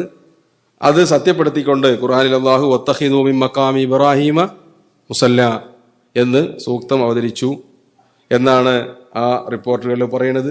ഇതൊക്കെ ഉമർ റളിയല്ലാഹു അൻഹുവിന്റെ ആ നയനിലപാടുകളെ അള്ളാഹു സത്യപ്പെടുത്തിക്കൊണ്ട് അവതരിച്ച സൂക്തങ്ങളിൽ പെട്ടതാണ്. ഉമർ റളിയല്ലാഹു അൻഹുവിന്റെ ദീന് നേരത്തെ നമ്മൾ പറഞ്ഞു, അത് പരിപൂർണമായി കഴിഞ്ഞാൽ, ദീൻ യഥാർത്ഥത്തിൽ പരിപൂർണമായി കഴിഞ്ഞാൽ, മനുഷ്യന്റെ ഭക്ഷണം ഹലാലായി കഴിഞ്ഞാൽ അവർക്കുണ്ടാകുന്ന ഒരു ഗുണമാണ് ഏത് കാലഘട്ടത്തിലും ഈ രൂപത്തിൽ ഹലാലായ ഭക്ഷണം തിന്നാൻ നോക്കുക, ഹറാമായ കാര്യങ്ങൾ ഉപേക്ഷിക്കുക, ജീവിതത്തിൽ കടന്നുകൂടാതെ. ഉമർദാനുകളുടെ സൂക്ഷ്മത കാര്യത്തിലൊക്കെ വളരെ പ്രസിദ്ധമാണ്. അദ്ദേഹത്തിന്റെ ഭരണരംഗങ്ങളൊക്കെ വായിക്കുമ്പോൾ നമ്മൾ അത്ഭുതപ്പെട്ടു പോകും. ഒരു മനുഷ്യനെ കൊണ്ട് സാധിക്കാത്ത രൂപത്തിലുള്ള സൂക്ഷ്മത അദ്ദേഹം സ്വന്തം ജീവിതത്തിലും സ്വന്തം കുടുംബത്തിന്റെ കാര്യത്തിലും പാലിച്ചിരുന്നു എന്നാണ്. അവരുടെ ജീവിതത്തിലേക്കൊന്നും ഹലാലല്ലാത്ത, ഹലാല് എന്ന് മാത്രമല്ല ശുബ്ഹത്ത്, ഒരു സംശയമുള്ള ഒരു കാര്യം വയറിൽ പ്രവേശിക്കാതിരിക്കാൻ അദ്ദേഹം കണിശമായി ജാഗ്രത പുലർത്തി എന്നുള്ളതാണ്. അതുകൊണ്ട് തന്നെ അദ്ദേഹം സ്വർഗത്തിൽ നബി സല്ലല്ലാഹു അലൈഹി വസല്ലം തങ്ങൾ നിരവധി തവണ സ്വർഗം അദ്ദേഹത്തിന് വാഗ്ദാനം ചെയ്തിരുന്നു. സ്വർഗത്തിലാണ് ഉമർ എന്ന് നബി സല്ലല്ലാഹു അലൈഹി വസല്ലം തങ്ങൾ അറിയിച്ചിരുന്നു. ഒരിക്കൽ ബിർ അരീസ് എന്ന് പറയുന്ന ഒരു കിണർ മസ്ജിദ് ഖുബായുടെ അടുത്ത് ആ കാലഘട്ടത്തിൽ ഉണ്ടായിരുന്നതാണ്. ഇപ്പോൾ അവിടെ പറയപ്പെടുന്നു അത് അവിടെ ഉണ്ട് എന്നൊക്കെയുള്ളത്. ഏതായിരുന്നാലും വളരെ പ്രസിദ്ധമായ ഒരു കിണറായിരുന്നു അത്. നബി സല്ലല്ലാഹു അലൈഹി വസല്ലം തങ്ങളുടെ മോതിരം പിൽക്കാലത്ത് ആ കിണറ്റിലാണ് വീണ് നഷ്ടപ്പെട്ടത്. ഇനി നമ്മുടെ നാട്ടിലെവിടെയെങ്കിലും വിൽപ്പനക്ക് കിട്ടുമോയെന്ന് അറിയില്ല. ഏതായിരുന്നാലും ചരിത്രത്തിൽ പറയുന്നത് ആ കിണർ ഉസ്മാൻ ഇബ്നു അഫ്ഫാന്റെ കാലത്ത് റളിയല്ലാഹു അൻഹുവിന്റെ കാലത്ത് അതിൽ വീണുപോയി എന്നാണ്. ആ കിണറിൽ നബി സല്ലല്ലാഹു അലൈഹി വസല്ലം തങ്ങൾ ഇടയ്ക്ക് കുബായിൽ വരിക്കുമ്പോൾ അവിടെ വന്നിരിക്കാറുണ്ടായിരുന്നു. ഒരു തോട്ടത്തിലായിരുന്നു അന്നത് ഉണ്ടായിരുന്നത്. നബി സല്ലല്ലാഹു അലൈഹി വസല്ലം തങ്ങൾ തനിച്ച് ആ തോട്ടത്തിൽ പ്രവേശിച്ചു. ആ കിണറിലേക്ക് കാല് തൂക്കിയിട്ട് അതിന്റെ ഭിത്തിയിൽ, നമ്മൾ ആൾമറ എന്നൊക്കെ പറയാറില്ലേ, ആ റിങ് അതിലുമേ ചവിട്ടിയിട്ട് വസ്ത്രമൊന്നും ശരിക്ക് ധരിക്കാത്ത രൂപത്തിൽ, അതായത് അരയിൽ ഉടുത്തിട്ടുണ്ട്, കാലിന്റെ മുട്ടൊക്കെ ഇങ്ങോട്ടും പുറത്ത് കാണുന്ന രൂപത്തിൽ ശരിക്കും ഉടുത്തിട്ടില്ല എന്ന് പറഞ്ഞാൽ പിന്നെ ആ ശക്തമായ ഔറത്തല്ലാത്ത ഭാഗം മുട്ട് ഒക്കെ പുറത്ത് കാണുന്ന രൂപത്തിൽ റസൂൽ അവിടെ ഇരിക്കുകയാണ്. അങ്ങനെ അബൂ മൂസൽ അശ്ശരി റളിയല്ലാഹു അൻഹു ഈ തോട്ടത്തിന്റെ അടുത്തേക്ക് ചെന്നു. ചെല്ലാനുള്ള കാരണം റസൂലിനെ അന്വേഷിച്ചോ പറഞ്ഞു ഇവിടെ അല്ല, പുറത്തു പോയതാണ്. എങ്ങോട്ടാണ് പോയതെന്ന് വെച്ചപ്പോൾ ഇന്നെ തോട്ടത്തിൽ പോയിട്ടുണ്ട് എന്ന് പറഞ്ഞു. അപ്പോൾ കാണാൻ വേണ്ടി ചെന്നതാണ്. അദ്ദേഹത്തിന് വലിയ സന്തോഷമായി. റസൂലിനെ ഒറ്റയ്ക്ക് കിട്ടിയതാണല്ലോ. ഇന്ന് റസൂലിന്റെ സ്വന്തം ആളാണ് ആര്, ഞാൻ എന്ന ആ ധാരണയിൽ അവിടെ ചെന്നു. റസൂലിനോട് പറഞ്ഞു ഞാൻ ഇന്ന് നിങ്ങൾക്ക് കാവല് നിൽക്കട്ടെ. അപ്പോൾ റസൂൽ സമ്മതിച്ചു. അദ്ദേഹം ആ തോട്ടത്തിന്റെ പുറത്ത് ഉള്ള ഗേറ്റിന്റെ മുന്നിൽ അവിടെ ഇരുന്നു പാറാവുകാരനായി. കുറച്ച് കഴിഞ്ഞപ്പോഴേക്ക് അവരെന്തോ പറഞ്ഞ് ഉറപ്പിച്ച പോലെ അബൂബക്കർ സിദ്ദീഖ് വന്നു. എന്നിട്ട് അകത്ത് കയറട്ടെ എന്ന് ചോദിച്ചു. അപ്പോൾ അപ്പോഴത്തേക്ക് കാവൽക്കാരൻ വന്നിട്ടുണ്ട്. അപ്പോൾ സർദാനു കാവൽക്കാരനായിട്ടുണ്ടല്ലോ. അപ്പോൾ പറഞ്ഞു ഞാൻ പെർമിഷൻ ചോദിച്ച് എടുത്തു വരട്ടെ എന്ന് പറഞ്ഞു. റസൂലിനോട് പോയി ചോദിച്ചു. അബൂബക്കർ വന്നിട്ടുണ്ട്, വിളിക്കണമെന്ന് ചോദിച്ചു. അപ്പോൾ റസൂൽ പറഞ്ഞു അതെ. അബൂബക്കറിന് അനുവാദം കൊടുക്കുക, അദ്ദേഹത്തിന് സ്വർഗമുണ്ട് എന്ന കാര്യവും അറിയിക്കുക. അദ്ദേഹം പോയിട്ട് അബൂബക്കർ സിദ്ദീഖിനെ അറിയിച്ചു, നിങ്ങൾ പ്രവേശിച്ചോളൂ, അള്ളാഹുവിന്റെ റസൂൽ നിങ്ങൾക്ക് സ്വർഗമുള്ള കാര്യം സന്തോഷ വാർത്ത അറിയിക്കുന്നുമുണ്ട്. അങ്ങനെ അബൂബക്കർ റളിയല്ലാഹു വന്നിട്ട് കിണറിൽ നബി സല്ലല്ലാഹു അലൈഹി വസല്ലം തങ്ങളുടെ അടുത്ത് റസൂൽ ഇരിക്കുന്ന രൂപത്തിൽ തന്നെ കാലിൽ നിന്ന് അല്പം തുണി ഉണ്ട് പൊക്കി പിടിച്ചുകൊണ്ട് അതിന്റെ വട്ടത്തിലിരുന്നു അറിങ്ങിൽ. കുറച്ച് കഴിഞ്ഞപ്പോഴേക്ക് ഉമർ ഇബ്നു ഖത്താബ് വന്നു. അപ്പോൾ അബൂ മൂസ പെർമിഷൻ വാങ്ങാൻ വേണ്ടി റസൂലിന്റെ അടുത്തേക്ക് ചെന്നു. എന്നിട്ട് അനുവാദം ചോദിച്ചു. അള്ളാഹുവിന്റെ ദൂതരെ ഉമർ വന്നിട്ടുണ്ട്. നബി സല്ലല്ലാഹു അലൈഹി വസല്ലം തങ്ങൾ പറഞ്ഞു ഉമറിനോട് പ്രവേശിക്കാൻ പറയുക, അദ്ദേഹത്തിന് സ്വർഗമുണ്ട് എന്ന സന്തോഷ വാർത്ത അറിയിച്ചു കൊള്ളുക. ആ കാര്യം പോയി. ഉമർ റളിയല്ലാഹുവിനെ അറിയിച്ചു. അദ്ദേഹം പ്രവേശിച്ചു. നബി സല്ലല്ലാഹു അലൈഹി വസല്ലം തങ്ങളുടെ അപ്പുറത്ത് അബൂബക്കർ ഇരുന്ന രൂപത്തിൽ തന്നെ റസൂൽ ഇരിക്കുന്ന രൂപത്തിലിരുന്നു. അപ്പോഴേക്ക് കിണറിന്റെ ചെറിയ കിണറാണ്, വലിയ നമ്മുടെ നാട്ടിലൊക്കെ ഉണ്ടാവുന്ന വലിയ വട്ടമുള്ള കിണറല്ല, ചെറിയ കിണർ ഒഴിച്ചതാണ്. അതിൽ ഫുള്ളായി. മൂന്നാളും ഇരുന്നതോടുകൂടി അല്പനേരം കഴിഞ്ഞപ്പോഴേക്ക് ഉസ്മാൻ ബിൻ അഫ്ഫാൻ റളിയല്ലാഹു അൻഹു വന്നു. അദ്ദേഹം പെർമിഷൻ ചോദിച്ചു. അബൂ മൂസാ റളിയല്ലാഹു അൻഹു റസൂലിനോട് പോയി അറിയിച്ചു, ഉസ്മാൻ ബിൻ അഫ്ഫാൻ എത്തിയിട്ടുണ്ട്, പ്രവേശിക്കാൻ അനുവാദം ചോദിക്കുന്നുണ്ട്. നബി സല്ലല്ലാഹു അലൈഹി വസല്ലം തങ്ങൾ പറഞ്ഞത്, ഇദൻ ലഹു വബശ്ശിർഹു ബിൽ ജന്ന അലാ ബൽവൻ തുസീബുഹു. ഉസ്മാൻ ബിൻ അഫ്ഫാനോട് പ്രവേശിക്കാൻ പറയുക, അദ്ദേഹത്തിന് സ്വർഗമുണ്ട് എന്ന് സന്തോഷ വാർത്ത അറിയിക്കുക, അലാ ബൽവൻ തുസീബുഹു, അദ്ദേഹത്തിനെ ബാധിക്കാൻ പോകുന്ന ഒരു മഹാപരീക്ഷണവും നിങ്ങൾ അറിയിക്കുക എന്ന് പറഞ്ഞു. ഉസ്മാൻ ബിൻ അഫ്ഫാൻ റളിയല്ലാഹു അൻഹു പരീക്ഷണത്തിലൂടെയാണ് മരണപ്പെട്ടത്, ഷഹീദാവുകയും ചെയ്തത് എന്ന് നബി സല്ലല്ലാഹു അലൈഹി വസല്ലം തങ്ങൾ മുൻകൂട്ടി അറിയിച്ചു. ഉസ്മാൻ ബിൻ അഫ്ഫാൻ വന്നപ്പോഴേക്ക് പിന്നെ കിണറിൽ സ്ഥലമില്ല. അദ്ദേഹം കിണറിന്റെ പുറത്തേക്ക് തിരിഞ്ഞുകൊണ്ട് ആണ് അവരെ കാണുന്ന രൂപത്തിൽ ഇരുന്നത് എന്ന് അതിന്റെ ദീർഘമായ സംഭവത്തിൽ കാണാൻ പറ്റും. ഇവിടെയൊക്കെ നബി സല്ലല്ലാഹു അലൈഹി വസല്ലം തങ്ങൾ ഉമർ റളിയല്ലാഹു അൻഹുവിന് സ്വർഗമുണ്ട് എന്ന കാര്യം സഹിയായ റിപ്പോർട്ടുകളിൽ അറിയിച്ചതാണ്. അതേപോലെ തന്നെ നബി സല്ലല്ലാഹു അലൈഹി വസല്ലം തങ്ങളും അബൂബക്കർ സിദ്ദീഖും ഉമർ ബിൻ ഖത്താബും ഉസ്മാൻ ബിൻ അഫ്ഫാനും 3 പേര് അവർ ഉഹദ് മലയിലേക്ക് എന്തോ ഒരു ആവശ്യത്തിന് വേണ്ടി കയറി. എന്തിനാണ് എന്നവിടെ വ്യക്തമായി പറയുന്നില്ല. ഇതൊക്കെ സഹീഹുൽ ബുഖാരിയിലുള്ള റിപ്പോർട്ടാണ്. മലയുടെ മുകളിലെത്തിയപ്പോൾ മല ഇങ്ങനെ വറക്കാൻ തുടങ്ങി, ചെറിയൊരു ഭൂമി ഉൽക്കം മാതിരി, ഒരു അത്ഭുതം.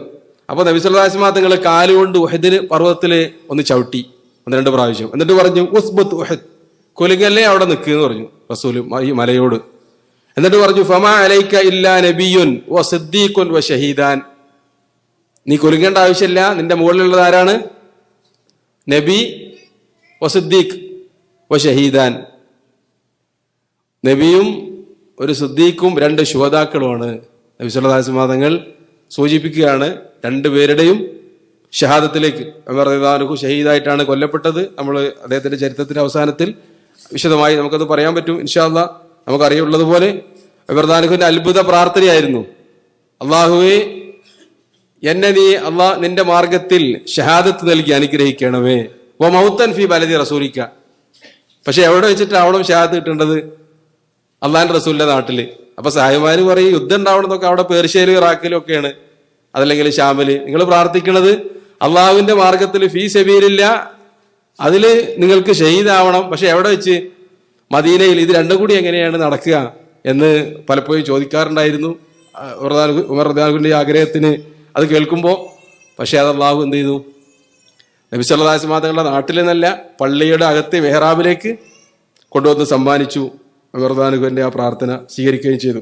നബി സല്ലല്ലാഹു അലൈഹി വസല്ലം തങ്ങൾ പറയാറുണ്ടായിരുന്നു, അബൂബക്കർ വ ഉമർ സയ്യിദാ കുഹൂലി അഹ്ലിൽ ജന്ന മിനൽ അവ്വലീന വൽ ആഖിരീൻ ഇല്ല നബിയ്യൻ വൽ മുർസലീൻ. പ്രവാചകന്മാർക്കും അമ്പിയാക്കൾക്കും ശേഷം സ്വർഗത്തിലെ ബാല്യക്കാരാണ് അബൂബക്കറും ഉമറും. നമ്മൾ പറഞ്ഞിരുന്നു എന്താണ് അതിന്റെ ഉദ്ദേശം? സ്വർഗത്തിൽ ആര് മാത്രമേ ഉള്ളൂ? വയസ്സന്മാരില്ല, വയസ്സെത്തികളും.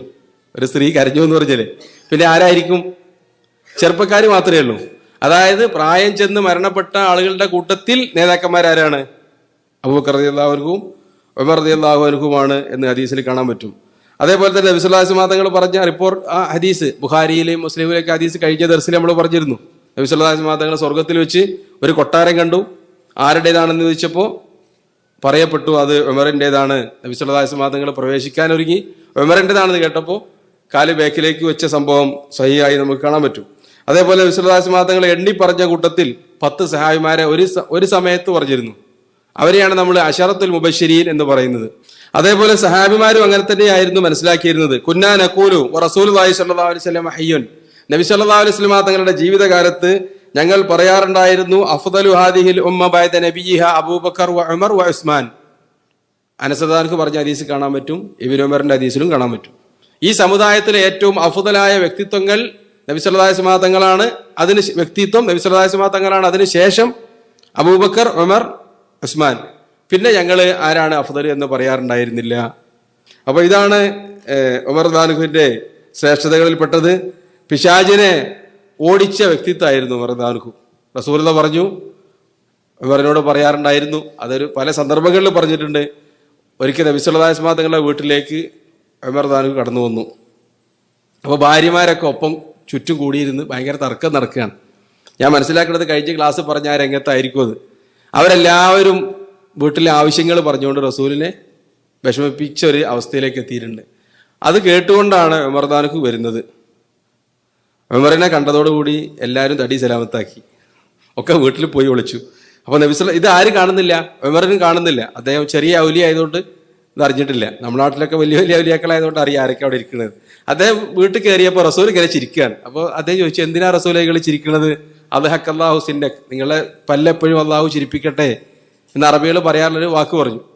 അപ്പോൾ നബി സല്ലല്ലാഹു അലൈഹി വസല്ലം തങ്ങൾ പറഞ്ഞു, ഇത് ഇവിടെ ഇരുന്ന് എന്നോട് തർക്കിക്കുകയായിരുന്നു ഭാര്യമാരെല്ലാവരും, നിങ്ങളുടെ ശബ്ദം കേട്ടതോടുകൂടി എല്ലാവരും ഓടി മറിഞ്ഞതാണ്. അപ്പൊ അദ്ദേഹം പറഞ്ഞു, അള്ളാഹുവിന്റെ ദൂതരെ അവര് നിങ്ങളെയല്ലേ ബഹുമാനിക്കേണ്ടത്, എന്നെ അല്ലല്ലോ, ഞാൻ സാധാരണ മനുഷ്യരല്ലേ. അള്ളാഹുവിന്റെ ദൂതനായ നിങ്ങളെ ബഹുമാനിക്കേണ്ടതിന് പറയും എന്നെയാണ് അവർ പേടിക്കുന്നത്. ഉച്ചത്തില് ഐ അതുവാത്തി അൻഫുസിഹിന്ന, സ്വന്തം ശരീരത്തിന്റെ ശത്രുക്കളെ നിങ്ങളെയല്ലേ നിങ്ങൾ അള്ളാഹുവിന്റെ റസൂലിനല്ലേ ഭയപ്പെടേണ്ടത്, എന്നെയാണോ എന്ന് അവര് കേൾക്കാൻ വേണ്ടി അല്പം ഉച്ചത്തില് അവരോട് സംസാരിച്ചു. അപ്പൊ അവിടുന്ന് മറുപടി കിട്ടി, നിങ്ങൾ റസൂലിനെ പോലെയല്ല, ഭയങ്കര എടുത്തുചാട്ടക്കാരനും കോപിയുമാണ്, അതുകൊണ്ടാണ് നിങ്ങളെ കണ്ടപ്പോൾ ഓടി ഒളിച്ചത്.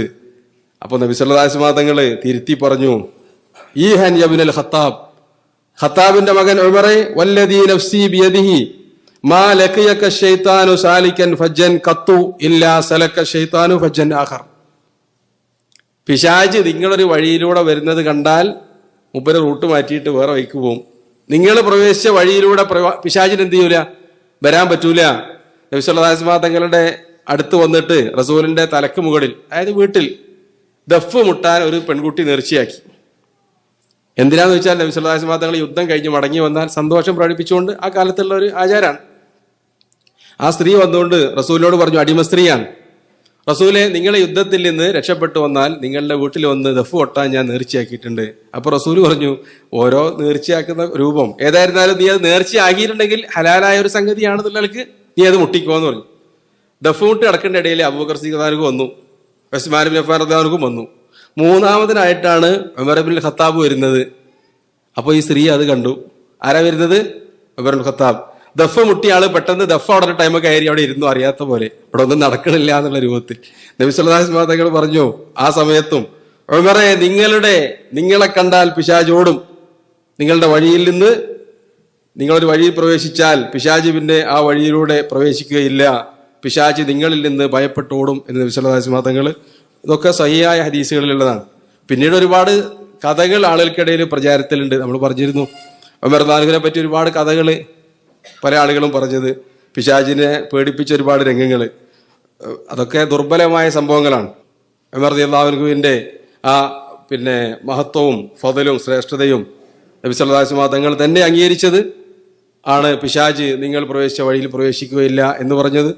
അതേപോലെ അദ്ദേഹത്തിന്റെ വിജ്ഞാനത്തെ പറ്റി നബി സല്ലല്ലാഹു അലൈഹി വസല്ലം തങ്ങൾ പ്രശംസിച്ചു പറഞ്ഞത്. പല സന്ദർഭങ്ങളിൽ അദ്ദേഹം സ്വർഗത്തിലാണ് നബി സല്ലല്ലാഹു അലൈഹി വസല്ലം തങ്ങൾ പറഞ്ഞത്. അതിൻ്റെയൊക്കെ ആകത്തുക അദ്ദേഹത്തിന്റെ ഇൽമും അദ്ദേഹത്തിന്റെ ദീനും അതിനോടുള്ള കൂറും. ആ വിഷയത്തിൽ അദ്ദേഹത്തിന് മുമ്പ് നമ്മൾ പറഞ്ഞതുപോലെ പരിപൂർണമായി അദ്ദേഹം അത് സ്വീകരിച്ചു. അതുകൊണ്ട് അള്ളാഹു അവന്റെ അനുഗ്രഹത്താൽ ഉമർ റളിയല്ലാഹു അൻഹുവിന് അങ്ങനെയുള്ള എല്ലാ ഫദലുകളും നൽകുകയും ചെയ്തു. അവരെ മാതൃകയാക്കി ജീവിക്കാൻ അള്ളാഹു നമ്മൾക്ക് തൗഫീഖ് നൽകുമാറാവട്ടെ. റബ്ബനാ തഖബ്ബൽ മിന്നാ ഇന്നക അൻതസ് സമീഉൽ അലീം വതുബ് അലൈനാ ഇന്നക അൻതത് തവ്വാബുർ റഹീം വആഖിറു ദഅവാനാ അൽഹംദുലില്ലാഹി റബ്ബിൽ ആലമീൻ. അസ്സലാമു അലൈക്കും.